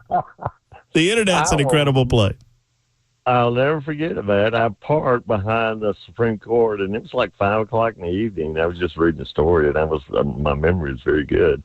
And Ray Ned McWhorter was Speaker of the House, and I think Wilder was the President of the Senate. And they figured out some way to kick him out early. And I don't think I ever knew this until I just read it. They asked him about it and said, well, that's impeachment Tennessee style. And Pete, you know what? And you sent me a link, and I want to read this portion of the link because this is pretty good. And long time, Tennessee folks will probably remember these stories. But near the end of his term, he issued pardons to 52 state prisoners, including 20 convicted murderers. And among the pardoned was a man by the name of Roger Humphreys, the son of a Blanton supporter who had been convicted of killing his ex-wife and a male companion in 1973. As Blanton signed the Humphreys pardon, he reportedly said to his Secretary of State, Gentry Crowell, "This takes guts." To which Crowell, who was disgusted by the whole thing, said, "Some people have more guts than brains." And they figured out they could swear in Lamar Alexander anytime they wanted to, and so they swore him in early to stop him from issuing pardons. That's exactly what happened. And it was going on when I get around there to the back of the Supreme Court, and there's all these cars and news, TV and whatnot. I said, "What's going on?" And the stuff ahead in there, they're swearing in Lamar. There they go. I think he still has a plaid shirt. Well, probably so. All right, Jay, let's get to a few of these questions. Jay St. Clair with us on Friday. It's 1:40 on Supertalk 99.7 WTN. 1525 starts us off today, writing, if you're married and receiving child support and you remarry, can you lose some of your child support? Yes, you can. It's absolutely, it's up to the judge's determination. I don't, what's her name was getting child support when we got married, and there wasn't anything that changed there. So I've never looked at that in detail, but child support can be changed at any time. Okay. Let's see. Yes. If two brothers own a house, 7007 writes in and says, Jay, if two brothers own a house through inheritance, right, and one brother owes a lot to the IRS, right, can the IRS take the house? It all depends on exactly how the deed's done. This is related to a question we had a few weeks ago. You got to get your deed and see exactly how it is written. If it's tenants in common, then you each own half of it. They can't get your half. They can get his half, but not your half. If it is joint tenants with right of survivorship, then yes, they can take the whole property. So it all depends on exactly how the deed is done. So you've got to take a look at the deed. If you inherited it, there should have been a deed done as part of closing the estate. My guess is it's probably done as tenants in common, but we wouldn't know that without looking at the deed. You got to look at the deed, and then if you want to, once you know exactly how the ownership is specified, call me back, and then we can get a definitive answer. All right, Jay, this next question involves me offering a little bit of explanation to you. I don't know if you know this or not, but our good friend and morning anchor of Nashville's Morning News, Ken Weaver, has now moved into the afternoon hours, and he's now our newsman back there in the news closet. Hey, Ken. Hey, Ken. Hey, Jay, how you doing, man? Hey, buddy. Ken is, let me tell you, Jay, and you'll understand this fully. All I need to say is he's our people. Got it. He's our people. That's all we need to say. All right, so I introduced Ken as a way of asking this question. Jay, do you think Brother Ken, since he's new to the show, knows what it takes to sue someone? I don't know, but this is a great vetting question. If he doesn't, then he's got to go back a grade. We're going to move him back a grade, and then he's got to wait to come up to the 6th grade. Ken, do you know what it takes to sue someone in the state of Tennessee? What it takes to sue someone in the state of Tennessee? Or really anywhere, but we're in Tennessee, so I'll just ask it for our state. Do you know what it takes? A whole bunch of money. Well? No. Jay? Can I give him a hint? You can give him a hint, Bill. Bill? Yeah, that's Bill. No, this absolutely. Hey, Bill, you have my proxy on all this. Okay. So what? Here's your hint. Crayola. Crayola. Jay, I don't want to steal your thunder. Tell us the answer. What does it take to sue somebody, Jay? $400 and a crayon. You should write out your lawsuit with a crayon, and it takes $400 filing fee. That's all it takes to sue somebody. Ken, Jay and I have been doing this a long time here in Nashville, Tennessee, and a lot longer in Birmingham, Alabama.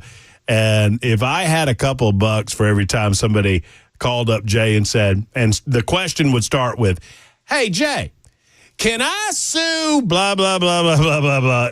No matter what the rest of the question is, Jay, what is the answer to can I sue ... All it takes is two things to file a lawsuit. A crayon and $400. What they're really trying to ask, Ian, is if I sue, will I win? Yeah. But that's not what they asked me.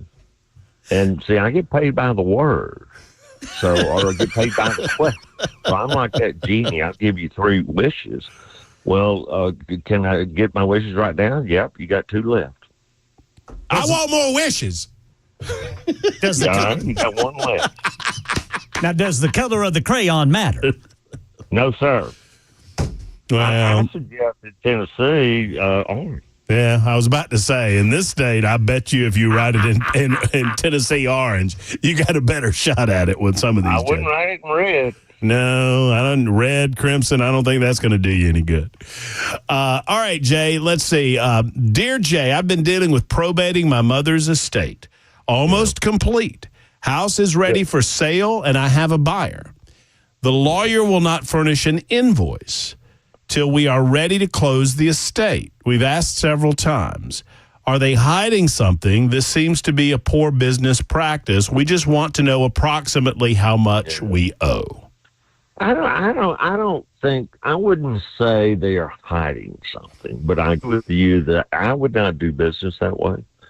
That's a poor way to do business. But I think the lawyer doesn't know what the final bill is going to be yet. They still have some stuff to do. So my guess, I'm just guessing, and I tend to try to think the best of people, is they're just waiting until everything's done, then they can say, here's what it costs. The better practice would be if somebody came to me and said, well, what's all this going to cost me? I would say, I can't give you a final bill, but right now we're at $847.63. Mm-hmm. But there's more to come. Mm-hmm. So I'm, without knowing the person involved, I cannot give you an informed answer on whether they're hiding something. But let me say this. If you get the bill and you're really shocked about it, you have remedies. Mm-hmm. And if that happens, you call, and then we'll talk about what the remedies are. It mostly involves getting in touch with the Tennessee Bar Association. There you go, Rick. There's your answer on that question. You got a safety net, Rick. Let's see. In Murfreesboro, 5475 says, I bet there are 100,000 Tennessee Tech alums listening in your listening area, and I hope so. That's right. And consistent with that, 1038 said, and this is great. This is great. You should be proud of your son for asking this question. A listener to our show said, my son, Jay and Matt, my son is the equipment manager for Tennessee Tech. Nice. That's awesome. That is awesome. Nice. And he says, my son asked me if I thought it would be okay if he got his picture made with Carson Beck, Georgia's quarterback. Absolutely. Yes. Absolutely. That's great. Oh, that's awesome. That's the best stuff about, one of the best pictures I ever took of my son at a college football stadium, Neyland Stadium, was he and Archie Manning. Archie Manning played Tennessee, but yeah, he was a big autograph hound. He'd go sit outside the locker with all the parents and wait for the players to come out. This when Peyton was a freshman. I don't think Tennessee people really knew who Archie was. And I look over and there's Archie Manning just standing there by himself.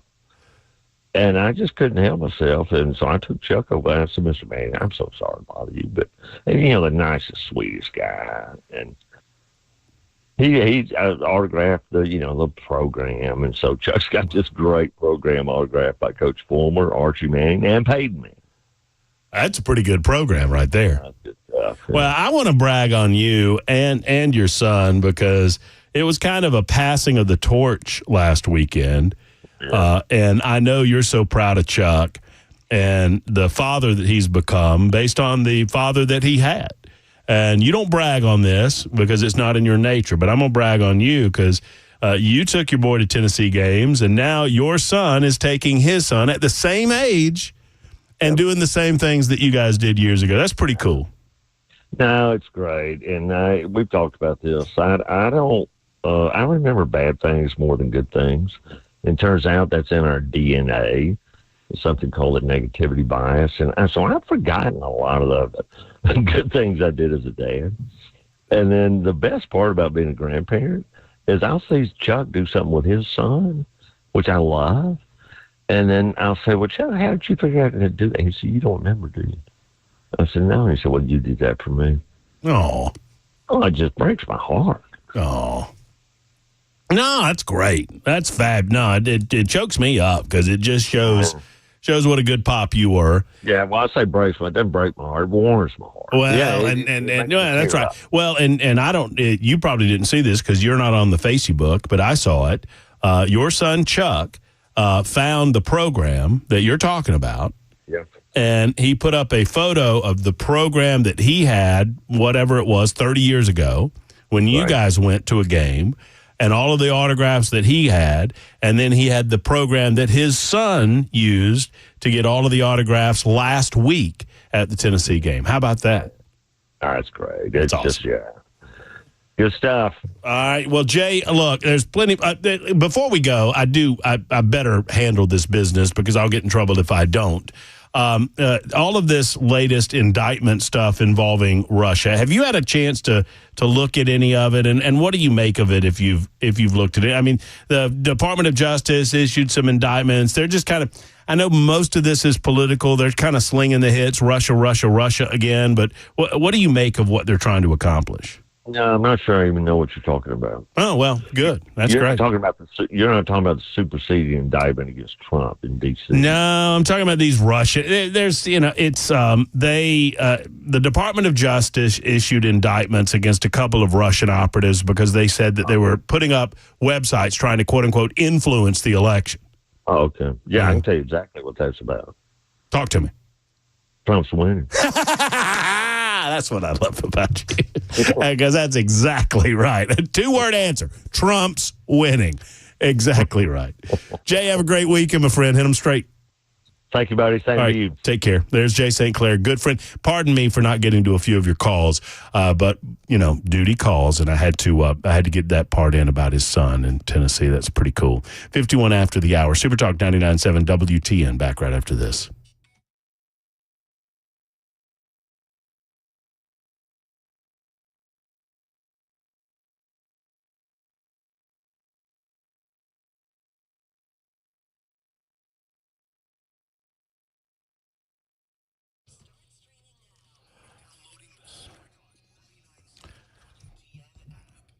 Have y'all noticed that big voice guy is all up in our business now? I just noticed that. I mean, he's talking about what's going on this weekend. How does big voice guy know all of that? Well, he's got people. He's got a big staff. I guess he does. I mean, they're monitoring our whereabouts. Well, let me tell you, I know this, and I don't need big voice guy to tell me this, that you need to know what's going on inside of your body. And oftentimes it would behoove you to know these things that are happening inside of your body before you feel them. Because once you start feeling symptoms about something that's going on, that means that it's been there for a minute. What if I told you that there was a way for you to check out your heart and your lungs, non-intrusive way, for them to check out your heart and your lungs through CT scans that could let you know if anything's going on? Well, they do it every single day at Kraft Body Scan. And now in the month of September, they have extended their $149 offer. For $149, you can get a heart and lung scan, and you can bring along that loved one, your spouse, your significant other, and they can get scanned as well. This is normally a value of about $2,500 that they're offering at $149, an introductory rate, to introduce you to the modern CT scan technology that's available for you.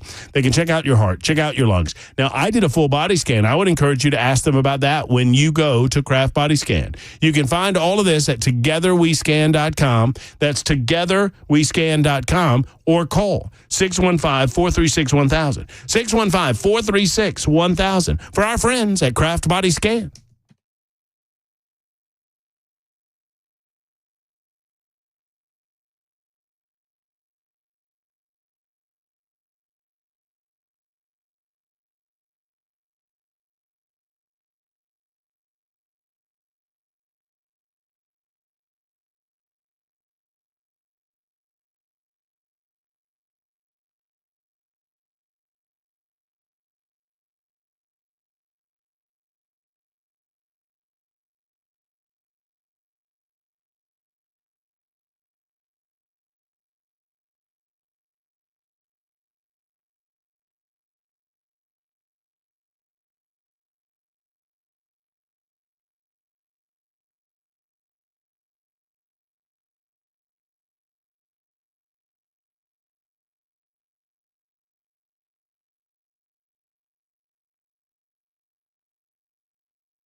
Still got that traffic problem at 21st and Broadway. That is a crash. Demonbreun Street and 8th Avenue, and then West End Avenue near Bowling Avenue. We've got the details on the two big developments today in the legal issues former President Trump faces coming up at 2 on Supertalk 99.7 WTN. Thank you much, Mr. Ken Weaver. That is coming up in mere minutes from now. Stand by for all of that at the top of the hour, and another hour to go on the Matt Murphy Show on Supertalk 99.7 WTN. So my analysis, I want to circle back to a call from Miss Violet that we had before Friday began. And I appreciate Jay and his time today. And I want to reflect a little more on Jay and his parenting style. And I want to comment on what's going on in Winder, Georgia as a reflection point. But two things. One, my theory as to what all is happening with Hunter Biden. It's simple. Hunter Biden did not wish to go through the process of a trial if he knows what's going to happen in the aftermath. Meaning, regardless of whether he is found not guilty or guilty, I fully expect a pardon is forthcoming from his dad. Joe Biden has nothing else to lose. Why wouldn't he pardon his son? What, he's here to protect his reputation? You see, Joe Biden, by all accounts, and the mainstream media will not report this, Joe Biden was forced out. Joe and Jill and some of his inner circle did not wish for Joe to be pushed aside. They wanted to see it to the end, despite the fact that it was obvious that Joe was going to get his butt beaten on November 5th. Frankly, I think Kamala Harris will too. What bargaining chip did they have but to let Joe Biden continue as president until the end of his term? And by they, I mean Kamala Harris, Barack Obama, and some of the minions within the Obama inner circle. They, along with Nancy Pelosi, threatened Joe Biden with the 25th Amendment. And there was a lot of political capital that would have had to have been expended if they had initiated making good on that threat. So what do they give Joe Biden in return? Well, you get to be president until January, and you get to pardon your kid. You can do whatever you want to. You enjoy the full trappings of 1600 Pennsylvania Avenue. And I think that's what's going to happen. Sometime after November 5th, whoever becomes president of the United States, or president-elect, I should say, two things will be certain. Matt Murphy is allowed to cut his hair, and Hunter Biden will be pardoned by his dad. All right, that's point one. Point two, this aspect of Kamala taking over. We'll talk about that next. Final hour to go. It's the Murphy Show on Supertalk 99.7 WTN. Here comes Ken Weaver.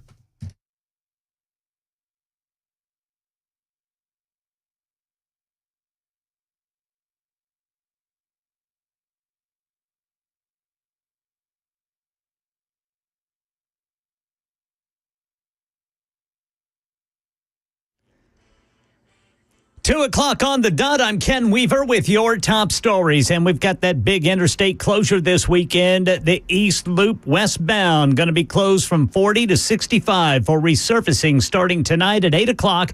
You're going to want to take the West Loop to get around it. Full forecast coming up in 5 minutes. Tell you how nice it's going to be this weekend. There's been a couple of new developments in former President Trump's legal issues. Oral arguments took place this morning in an appeal of the federal defamation verdict in favor of a writer who claims Donald Trump sexually assaulted her at a Fifth Avenue department store in the 1990s. Stephen Portnoy says the three-judge panel sounded skeptical of Trump's argument that certain evidence and testimony was wrongly considered at trial. Flanked by his attorneys in the lobby of Trump Tower, the former president repeated his denials. Never touched her, never had anything to do with her. It's statements like that resulted in a $5 million reward for E. Jean Carroll. As Trump spoke to reporters, he also said this. I'm disappointed in my legal talent, I'll be honest with you. Trump said his attorney should have noted a dispute at the trial over DNA evidence on a dress. I said, why didn't you mention that? And the New York judge overseeing Trump's hush money case has decided to press the pause button until after the election. Judge Juan Merchan says it's not a decision he's making lightly, but one that he says should, quote, dispel any suggestion that he's aiming to meddle in the election. Merchan says he'll decide questions of presidential immunity in the hush money case a week after Election Day. And if he doesn't dismiss the charges then, he will move to sentence Trump on the 34 felony counts 2 days before Thanksgiving, November 26th. And in the Georgia school shooting case, the father of the alleged 14-year-old killer learned he could spend decades in prison for the charges he faces. Judge Curry Mingledorf introduced the charges today. Currently charged with 2 counts of felony murder in the second degree. You're charged with 4 counts of felony involuntary manslaughter. You're charged with 8 counts of felony cruelty to children in the second degree. So the father, Colin Gray, could do at least 30 years in prison for each of the second degree and felony murder in the second degree charges. He allegedly gave his son access to an assault-style weapon as a Christmas gift. And a former mafia enforcer has been sentenced for his role in the brutal prison killing of a notorious gangster. Here's Dave Packer. Fodio's Freddie Gias, a former mafia hitman, was sentenced Friday to another 25 years in federal prison for the killing of Boston crime boss James Whitey Bulger in 2018. Prosecutors say Gias attacked Bulger at a West Virginia prison using a lock tied to a belt, killing the 89-year-old within hours of his arrival. A fellow prisoner testified that an associate of Gias said Bulger was a snitch for cooperating with authorities, and they planned to kill him as soon as he came into their unit. Gias was already serving a life sentence for previous violent crimes. That's the latest news. Weather's next. I'm Ken Weaver, WTN News.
Yes, indeed. Final hour of the week on Supertalk 99.7 WTN, at least for us. Brian Wilson coming up at 3 o'clock this afternoon. Ken Weaver's over in the newsroom. Bell K behind the glass. Matt Murphy, your humble host and correspondent until 3 p.m.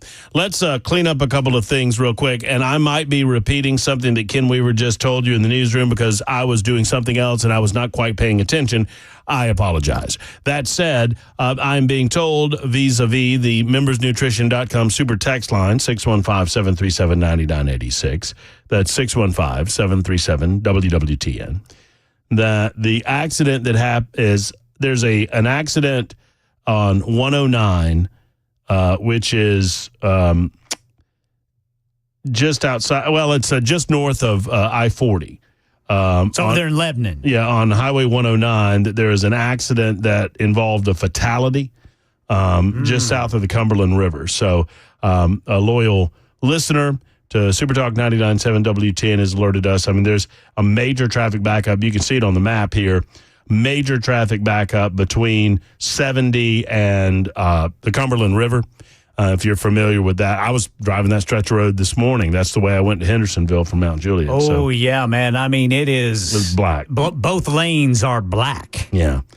And a listener has indicated, this is listener informed, but I believe you that that wreck involved a fatality. So we're saddened about that, but I just want to make you aware of that traffic situation. And Ken, you're saying that half of the loop will be closed down starting tonight at 8 o'clock. Yeah, is that East right? Loop. From 40 to 65, the East Loop going westbound is going to be shut down starting at 8 o'clock tonight, because crews are going to be resurfacing those lanes, and it's going to last all weekend long. That'll be a lot of fun. Yeah. Those. That's just another reason not to come to downtown Nashville this weekend. Well, it's a good thing that the Titans are on the road. Well, that's true. No question. 4037 writes in and says, I love, now this is, I'm just reading it as it says it. I love Ken Weaver. Wow. And all the staff at 99.7. Wait, did you say 4077? That's what 4037. 4030. Oh, hey, Mom. I love Ken Weaver. And everybody else too, but I love Ken Weaver. Well, thank you. 4037. That's very kind. All right, 615-737-9986 if you want to get involved in the last hour of the show. So I mentioned the rationale, the political rationale behind what Hunter Biden is doing, and it all kind of plays into the idea that Joe's no longer running for president.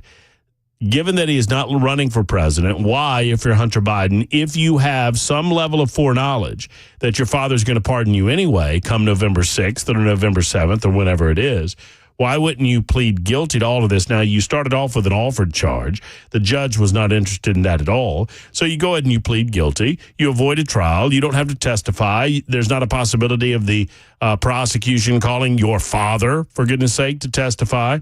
We don't have to talk about the big guy. We don't have to talk about the money and where it came from. We don't have to talk about how you hid money and how you avoided paying $1.4 million in tax liability. None of that comes out in a trial. And you are comfortable in the knowledge that after November 5th, that between November 5th and Inauguration Day, while Joe Biden remains at least a figurehead president of the United States of America, that he can give you a pardon. And pardon you he will. If you're Hunter Biden, you're comfortable in that knowledge, right? Now, some have suggested, and Miss Violet was among us, and she mentioned that she believed that Joe Biden would step down at some point in the near future and hand the reins over to Kamala Harris. I don't believe that that's true. I respectfully disagree with Ms. Violet's assessment of the political landscape, and here's why. Kamala Harris is doing everything she can. Joe Biden's presidency, the Biden-Harris presidency, dare I say, has been disastrous for workers. Have you seen the job report today? Let me just give you a little taste. August saw the highest monthly total of layoffs in 15 years. 15 years. Since 2009. Year-to-date hiring dropped to its lowest in nearly 20 years. These are not good numbers, folks. It's Bidenomics. Bidenomics. Biden-Harris-omics, if you will. Employers announced 75,000 plus layoffs last month, a stunning 193% surge compared to July. The difference between this August compared to August 2023 is enough to push last month to the highest number of job cuts since 2009. And that does exclude the first August of coronavirus lockdowns. They're exempting that because of the amount of job cuts that happened due to the forced closure of businesses during that time. According to Andrew Challenger, vice president of, what firm is this? Challenger, Gray, and Christmas. Huh. That sounds like a music trio. Challenger, Gray, and Christmas sing the hits. August surge in job cuts reflect growing economic uncertainty and shifting market dynamics. Cuts are following a very similar trend from last year. Ongoing pressure, challenging labor decision. I mentioned the job cuts and the lack of job growth as an example of how Kamala Harris is attempting to work away from Joe Biden and his administration. And I expect that over the next month or so that she's going to further cut ties with the Biden administration. Here's what my prediction would be. That Kamala Harris will begin talking about how she disagreed with Joe on a lot of these issues, but that he was president and she was vice president. And in the role of vice president, it is your job not to set policy, but to work the policy and best defend the policy as best you can as set by the president of the United States. Watch for that type of language to come out of Kamala Harris post-debate. Post-debate. So quite different. I do not believe that Kamala Harris is attempting to further bind herself in any fashion to Joe. And by ascending to the presidency, the final 3 months of his administration, that's what she would be doing. I think Kamala Harris becoming president would further galvanize the ownership that she should have over the last 4 years. And any ownership of the last 4 years is a negative in the minds of voters. Quite the contrary, the Democrats would just as soon you pretend the last 4 years did not happen, which is why you've watched Kamala Harris and her ilk run around the country with her running mate Tim Walz, and they're acting as if Donald Trump is currently the incumbent president. Oh, he's going to do this and he's doing that, and look at this awful thing, and isn't that horrible? And this is, I mean, they actually are repeating that it's time for change. Change? I would like to quote the fabulous feature film, Oh Brother, Where Art Thou? When I say, what are you talking about, you nimwit? We're the incumbency. We can't run on no reform. Would you find me that clip, please? It's the reform clip from Oh Brother, Where Art Thou? Where, what about that, Pappy? We ought to get ourselves some of that reform. What are you, nitwit? Can't run on reform. We're the incumbency. I love that movie. I love that movie. Charles Durning was an American treasure, man. Ain't you gonna press the flesh, Pappy? Press the flesh. Nitwit, we got time for all that glad-handing. We're mass communicating. It's a good thing your mama died giving you birth, Junior. She'd have seen you, she'd have died of shame. But you realize at the end of that what a politician is when he said, it's my understanding whatever infraction the Sagebada boys has gone through, they are now reformed. And he turns around and says, ain't you boys? Oh, yes, sir. They ran him out of town on a rail, Weaver. There's miscegenation in his heritage.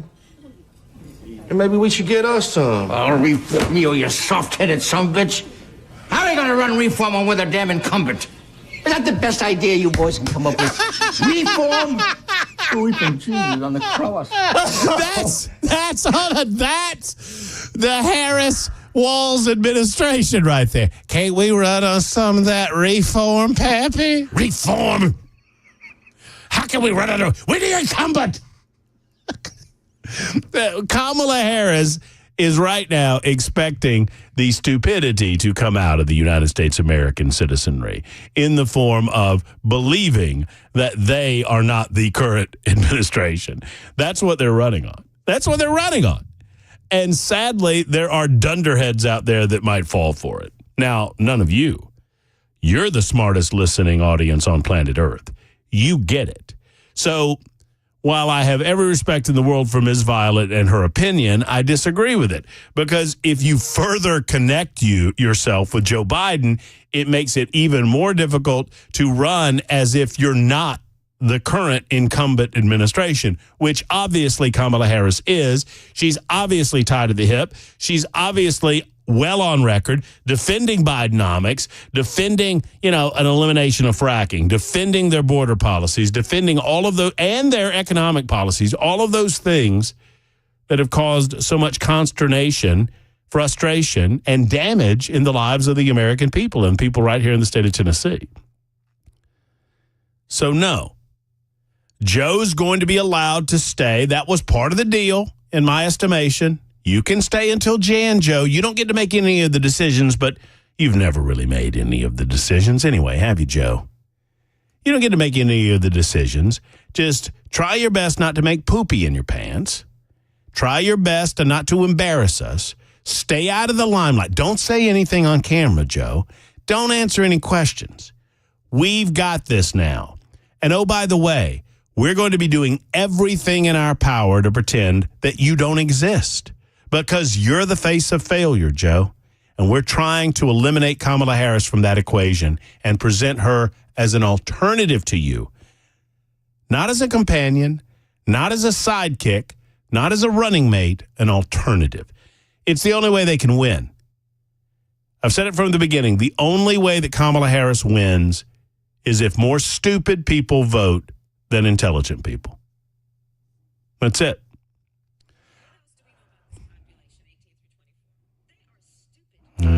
That's what scares me, buddy. That's what scares me. There's a lot of people that will go to the polls and they'll vote on their feelings. I think Trump said it best the other night. He looked at the vote. I thought it was one of the more fabulous, impromptu, off-the-cuff statements that Donald Trump has made in a while. And it goes to the heart of this election. He looked at the people of Pennsylvania. Did y'all see this the other day? He looked at the people of Pennsylvania during his town hall with Hannity. And he said, you've got to vote for me. You've got no other choice. She's attempting to destroy your economy. She wants to destroy your livelihood. You don't have to like me. Even if you don't like me, you have to vote for me. I'm the only option. He is 100% correct. I had the honor of meeting this gentleman out at Volunteer Outfitters earlier today, and he joins us on the program now. It is Jeff from Hendersonville. Hello, Jeff. Hey, Matt, how you doing? How cool was that store? Oh, man, it was bad A. I'm telling you, I got out of there, I bought, Tommy gave me a T-shirt. I bought 2 other shirts. I was going to buy more, but I had to get out of here before I did. But let me tell you, it was great. It was great seeing you. You outkicked your coverage, my friend. Well, we're going to go back and get some of those margarita glasses that you can keep a margarita in for about 8 hours, although ours don't never last that long, you know. They have the Orca people. They have, how they have the cups. The Orca cups, and Jeff, you saw them, but to describe them to the people listening, right, you've got the coolers and then you've got the cups. They now have margarita glasses in the shape of a margarita glass that's made with the same material as an Orca cup. And I told Jeff and his wife, I was like, as bad as things are, it can't be that bad. We're selling these. We're selling martini glasses. It's pretty cool. Yeah, those martini glasses, too. But, hey, I had we're going to go back and get some wearables, too, but they're just good people. But, Matt, I had a question for you. And I'm no statistician, but can you please maybe riddle me this? Give me some insight. Okay, so We know Kamala really has no ideas of her own. It's basically continuation, of the last three and a half plus years, and they're making sure that they're keeping her quiet. So if Biden was tanking in the polls prior to and definitely after the disastrous debate, at least for them disastrous, right? Then how did you get, because people were pretty set on the way they're going to vote. I don't think that many independents were going to sway. So if it's the same voters, how is Kamala getting this huge surge in these polls? Because where are the numbers coming from? I'm just curious. And then just a statement too. I think Marshawn's holding off sentencing just in case Trump does win, and they can put him in prison and maybe cripple him a little bit. But I don't know if you want to comment on either one of those. Yeah, and Jeff, tell your wife to hit me up on email. I've got some thoughts about some of the stuff we were talking about today. Okay. Definitely. Yeah. And the cocktail piece, too. Yeah, no question. Jeff, thank you. Jeff joined us out at Volunteer Outfitters earlier today in Hendersonville and joins us today on the show. Tell you what, I'm going to take a brief time out. I will explain to you. It's all about turnout, Jeff. It's all about enthusiasm. And I think the bump was potentially real at the beginning, but it faded pretty quickly. And now we've seen her settle back in a little bit above Joe. But, Joe as a demarcation line is not very high. It's kind of like the Mendoza line in baseball, right? So I'll give you the full description coming up in just a moment. It's 2:23 on Supertalk.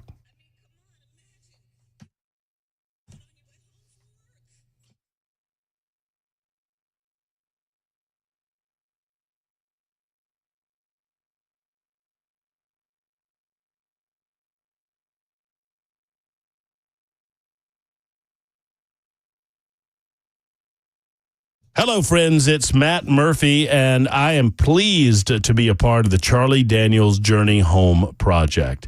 The Charlie Daniels Journey Home Project has, for years, assisted, actually a decade now, assisted people who come from military life and are attempting to reintegrate into civilian life.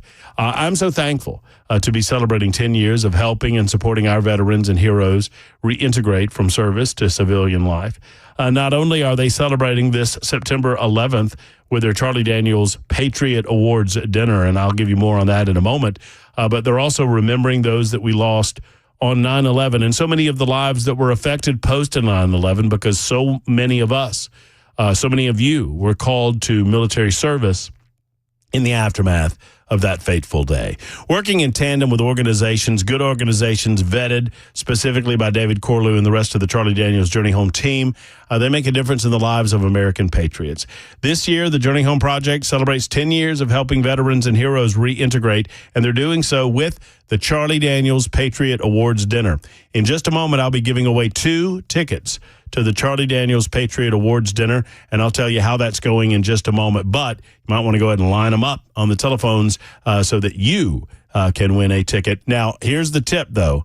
I want you to tell a story about a veteran in your life. That's all I need is the first person to tell us a story about a veteran in their lives that has made a difference in their lives, and we'll give you 2 tickets. This is for September 11th. It's next Wednesday night. I'll be there. Obviously, David and the rest of the gang at the Charlie Daniels Journey Home Project will be there, and I believe our own Brian Wilson will be broadcasting his show from 3 until 7 at the Charlie Daniels Journey Home Awards dinner. So that's the Charlie Daniels Patriot Awards dinner. We'll be giving away tickets for that in just a moment. It's 25 after, back after this.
Major interstate closure coming. And just days after 2 students and 2 teachers were killed in Georgia, there's been another school shooting in this country.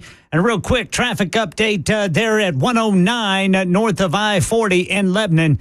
Both lanes still extremely backed up due to a crash in Lebanon.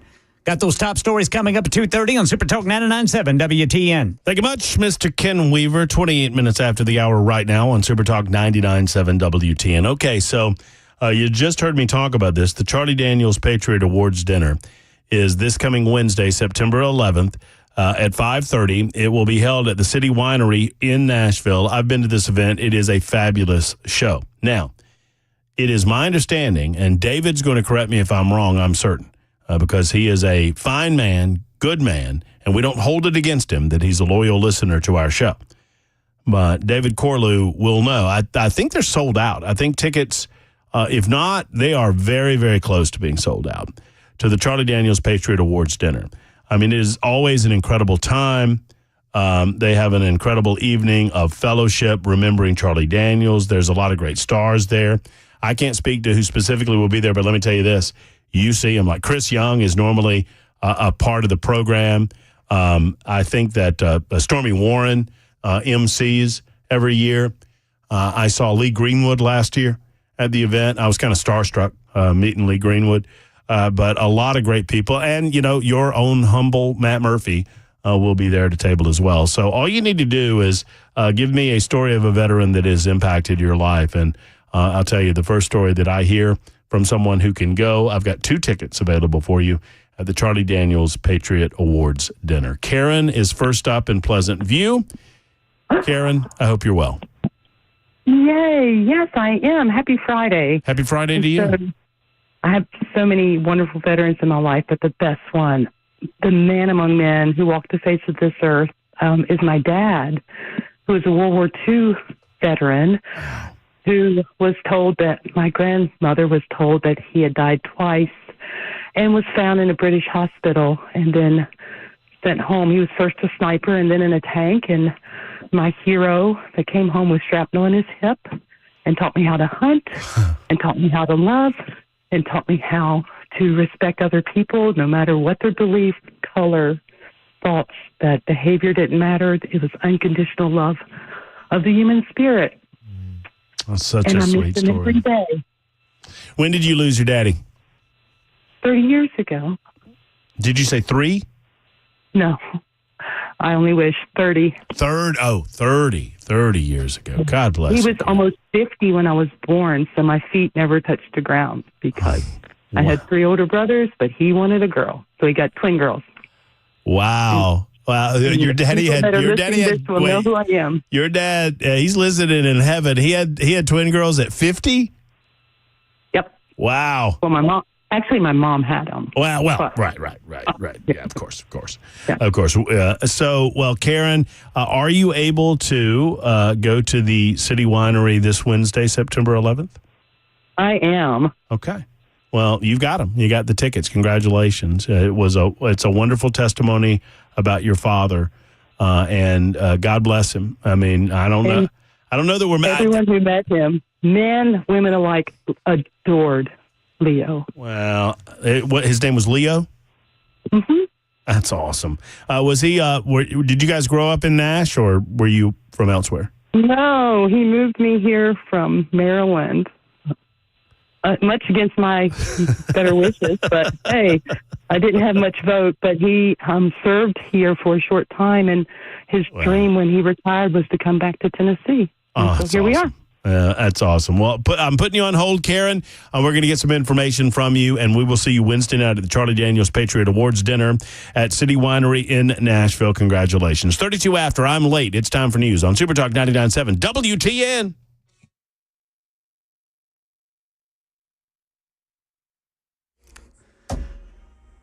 I'm Ken Weaver with your top stories. Yeah, looking at the traffic cameras, looks like 109 is still very backed up both directions, or at least slow going there between LaGuardo and Highway 70 in Lebanon. There will be a detour downtown this weekend. Westbound East Loop is going to be closed from 40 to 65 starting tonight at 8 o'clock for resurfacing. Drivers are going to be diverted to the West Loop to get around it. Full forecast and traffic in 5 minutes.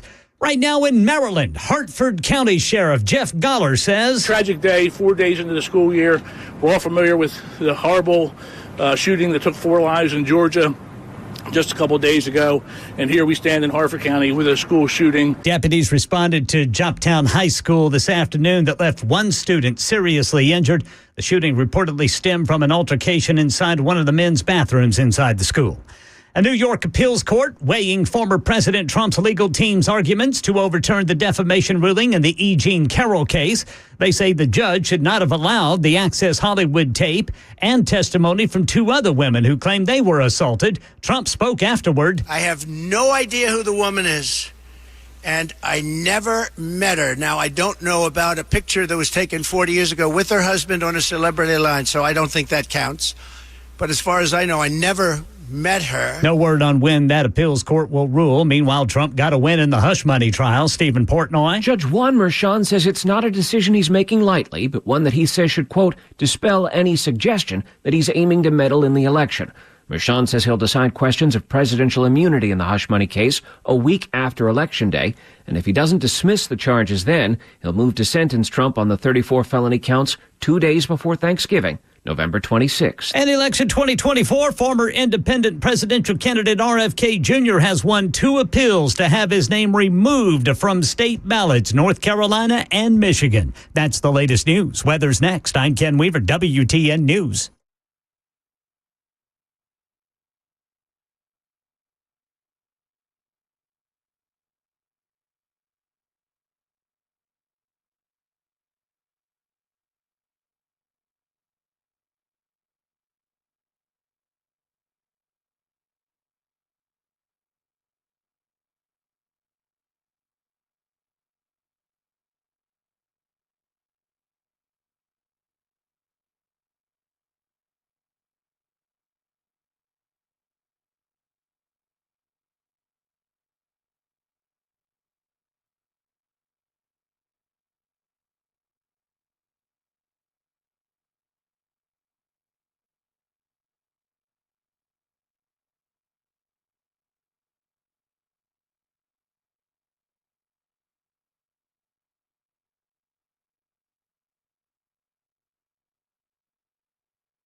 So it's getting cooler this weekend, right? So temperatures are going to be around 78, 79 degrees as a high, and lows dipping down to 50 in some places, maybe even in the upper 40s. That means that it's almost, not quite, but almost heater season. Efficient Heating and Cooling understands that this is the type of year that you need to be reminded to get that heater checked. Now, I understand that it's still warm outside, and it's getting up to 90 degrees next week. So, don't think that we're in fall weather yet, but it's coming. And with that in mind, it's time to go ahead and get the heater checked. And maybe if you don't want it checked this week or next week, perhaps just put it on your radar, put it on your calendar to go ahead and call Jeff Eddy in Efficient Heating and Cooling. Schedule these guys to get out to your home. They'll go over your heater. They'll make sure that it's nice and clean so you don't have to smell that smell. You know exactly what I'm talking about, too. The first time that you turn the heater on, you smell that weird odor of things burning off of coils. You don't need that in your life, and you don't want that for your family. You want it nice and clean before you use the unit. Plus, you need to make sure that it's operating as it should. Efficient Heating and Cooling does all of those things. Plus, they can repair any AC problems that you might have pop up before the end of the season. Go to efficienthvac.net, efficienthvac.net, or call 615-784-4424, 784-4424 for Efficient.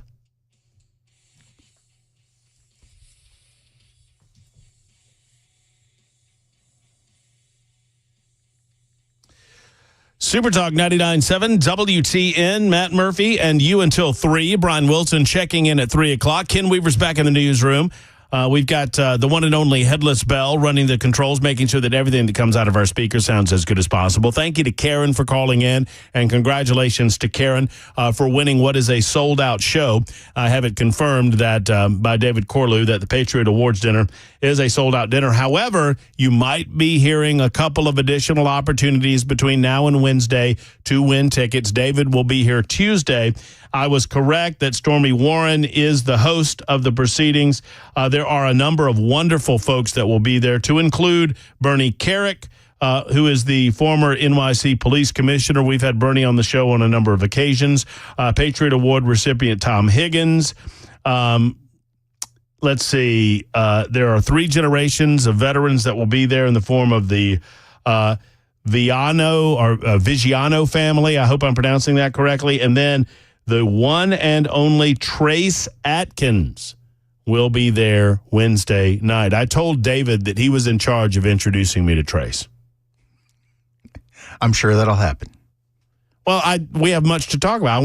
I want to talk to him about. Well, he listens to the radio station. Right? I've met Trace. I'm 6'1", so when you meet Trace and you have to look up at him when you're 6'1", it's a very weird feeling. I'm sure.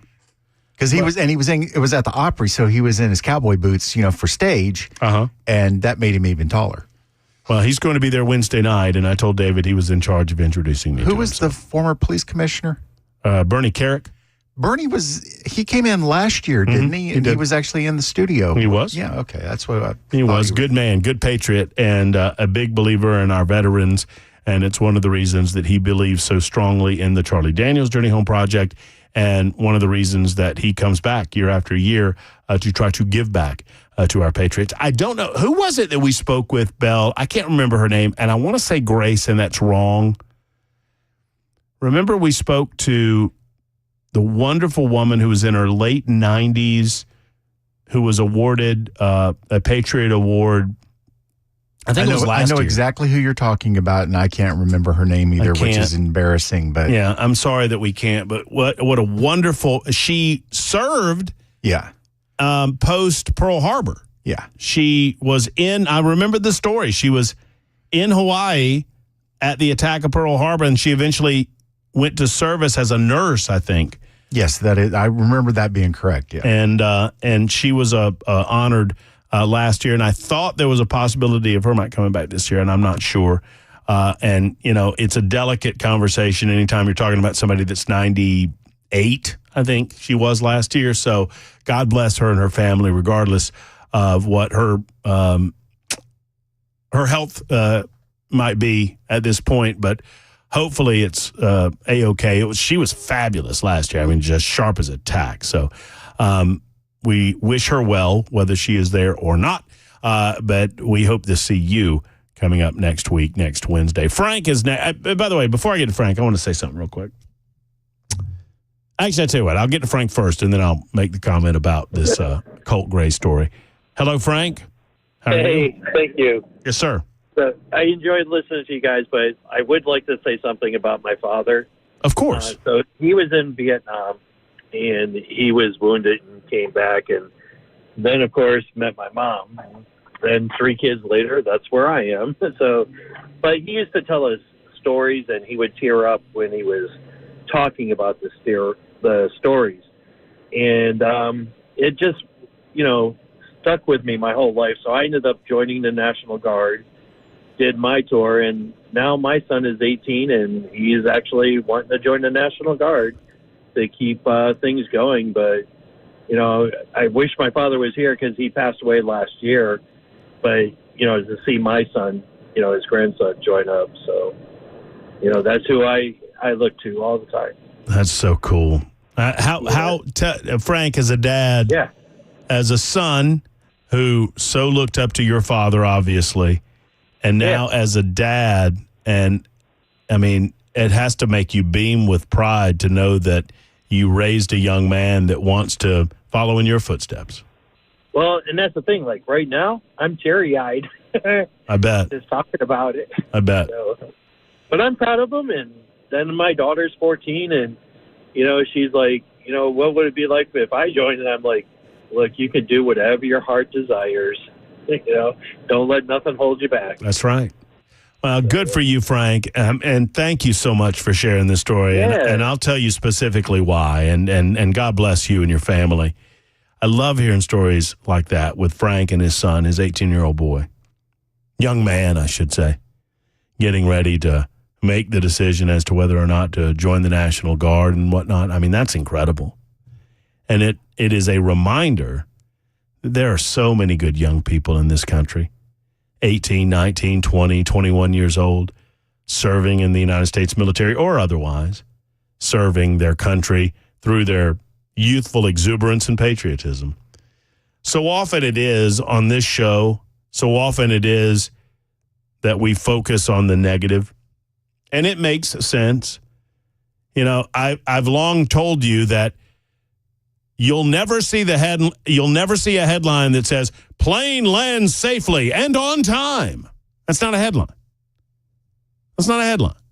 Traffic just fine on I-40. That's not a headline. Typically, when the bad news happens is when you'll hear about it. So it's a good reminder for all of us that there are many, many good people out there raising good young people. It's hard to think about that when we have a story like happened this week with this individual in Appalachia High School in Winder, Georgia, Colt Gray.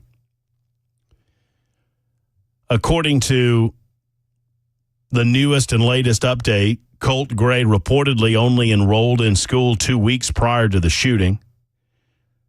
Barrow County Sheriff Judd Smith reportedly said yesterday,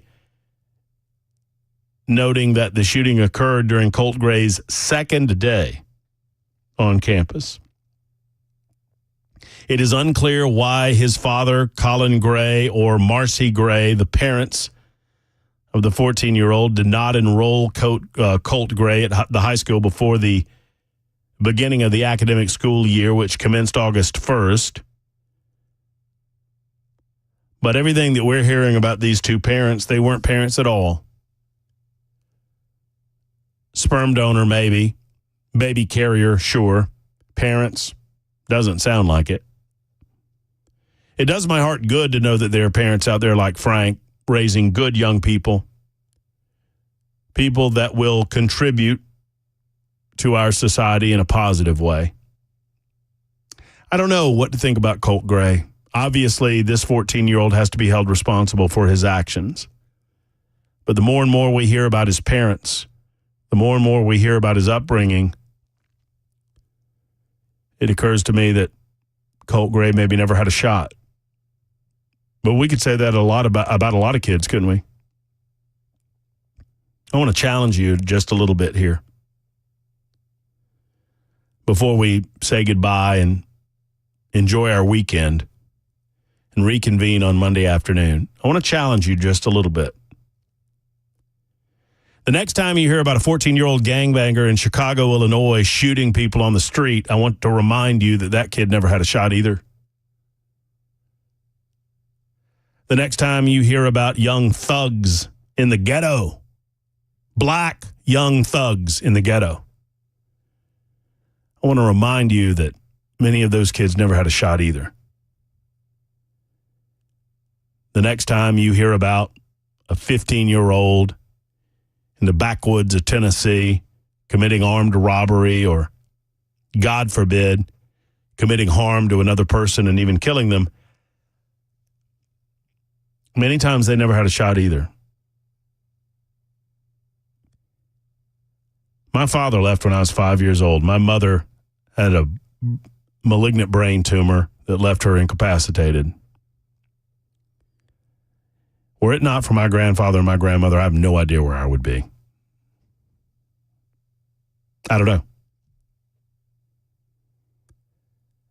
But I know that some kids are born with advantage, and God bless those parents, and God bless that situation. And some are born with less than an advantage, and some are born without a shot at all. Remind ourselves of that every time we have a chance to encounter young folks. Remind ourselves of that. Remind yourself that you could be the difference in a child's life. A smile or a kind word, a small sliver of encouragement. I don't know what evil had to go through Colt Gray's heart in order to make him kill people. And I don't know if there's an ability for reclamation of that heart. I'll leave that up to God and the people around him now and the justice system. But I know we could all do a little part to try to make the world a slightly better place. And it saddens me to think that 4 lives are gone and many other lives have been destroyed because a sperm donor couldn't manage to be a father. We'll talk with Brian Wilson in a moment.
The guaranteed offer is the easiest way to sell your home.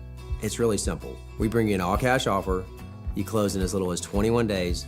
No home inspections, no lock boxes, no open houses. Go to markspain.com to get a guaranteed offer and start packing. Hey, what's up, guys? This is Matt Murphy for Members Nutrition. I want to tell you about the Members Nutrition difference, and I want to encourage you to go over to the Members Nutrition website. Number one, they believe at Members Nutrition that they can sell vitamins and supplements at a lower cost point, and they're doing it every single day at membersnutrition.com. Number two, they want to make these products right here in the United States of America, not from some overseas company, and they do that every single day. I encourage you to go to membersnutrition.com. You'll get 50% off your purchase price at checkout. You don't have to put in any codes. Just go to membersnutrition.com. Once again, membersnutrition.com.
.256 Supertalk 99.7 WTN, winding up the Matt Murphy portion of the broadcast day. About to hand off to Brian Wilson. Before I say hello to Mr. Wilson, Gladys Hughes was the young lady's name that we had on last year. She was 98 years young, and one of our loyal listeners, Tim, wrote me in and said, I think her name was Gladys, and I think it was Gladys Hughes, and that is exactly right. She served in the United States Navy. Thank you for that memory, Mr. Tim. Thank you, Mr. Wilson, for joining us to give us a preview of what's coming up on the drive this Friday afternoon. How you doing, Brian? I'm doing very well. Spent the morning with my favorite person in the whole world, Cabana wife, running errands, which is, always an interesting experience. So then I come to work and now I've got to get down to business. Matt, the thing is, I can sometimes be amused by the smallest things. Mm-hmm. And I have a little snippet of sound. It is not even a second long. It's about a quarter of a second long. Uh-huh. And I think this little sound, I'm going to play it for you. You'll not be able to tell what it is. But, okay. We'll explain in due time. This sound could be one of the more interesting things that give us an idea of how the debate is going to go. Okay. I'm going to play it for you one more time. Okay. That's it. Huh. So it is very telling. When you have it in context, you'll understand what I'm talking about. And we'll get into that right off the bat here after we start at 3 o'clock after the news. What do you think about, while we have about a minute left, what do you think about Elon Musk as a possible person that Donald Trump puts over the Government Efficiency Committee. You may have spoken on this yesterday, and I missed it. No, listen, I've talked about it over the last couple of days. I love the idea. I love it. I love it. The thing I love about Elon Musk is I don't agree with Elon Musk on everything. I think he is one of those once-in-a-generation people. I mean, like Henry Ford and Einstein, people who come along who just innovate. They look at the world in a different way, and we need those people. And so I love what he has done. I mean, I don't want an electric car, but if I was going to buy one, I'd probably buy a Tesla. Sure. I love that he has just revolutionized space travel, and he wants to go to Mars. I love that he thinks outside the box, and I would like somebody to come in and look on a line item basis at our government.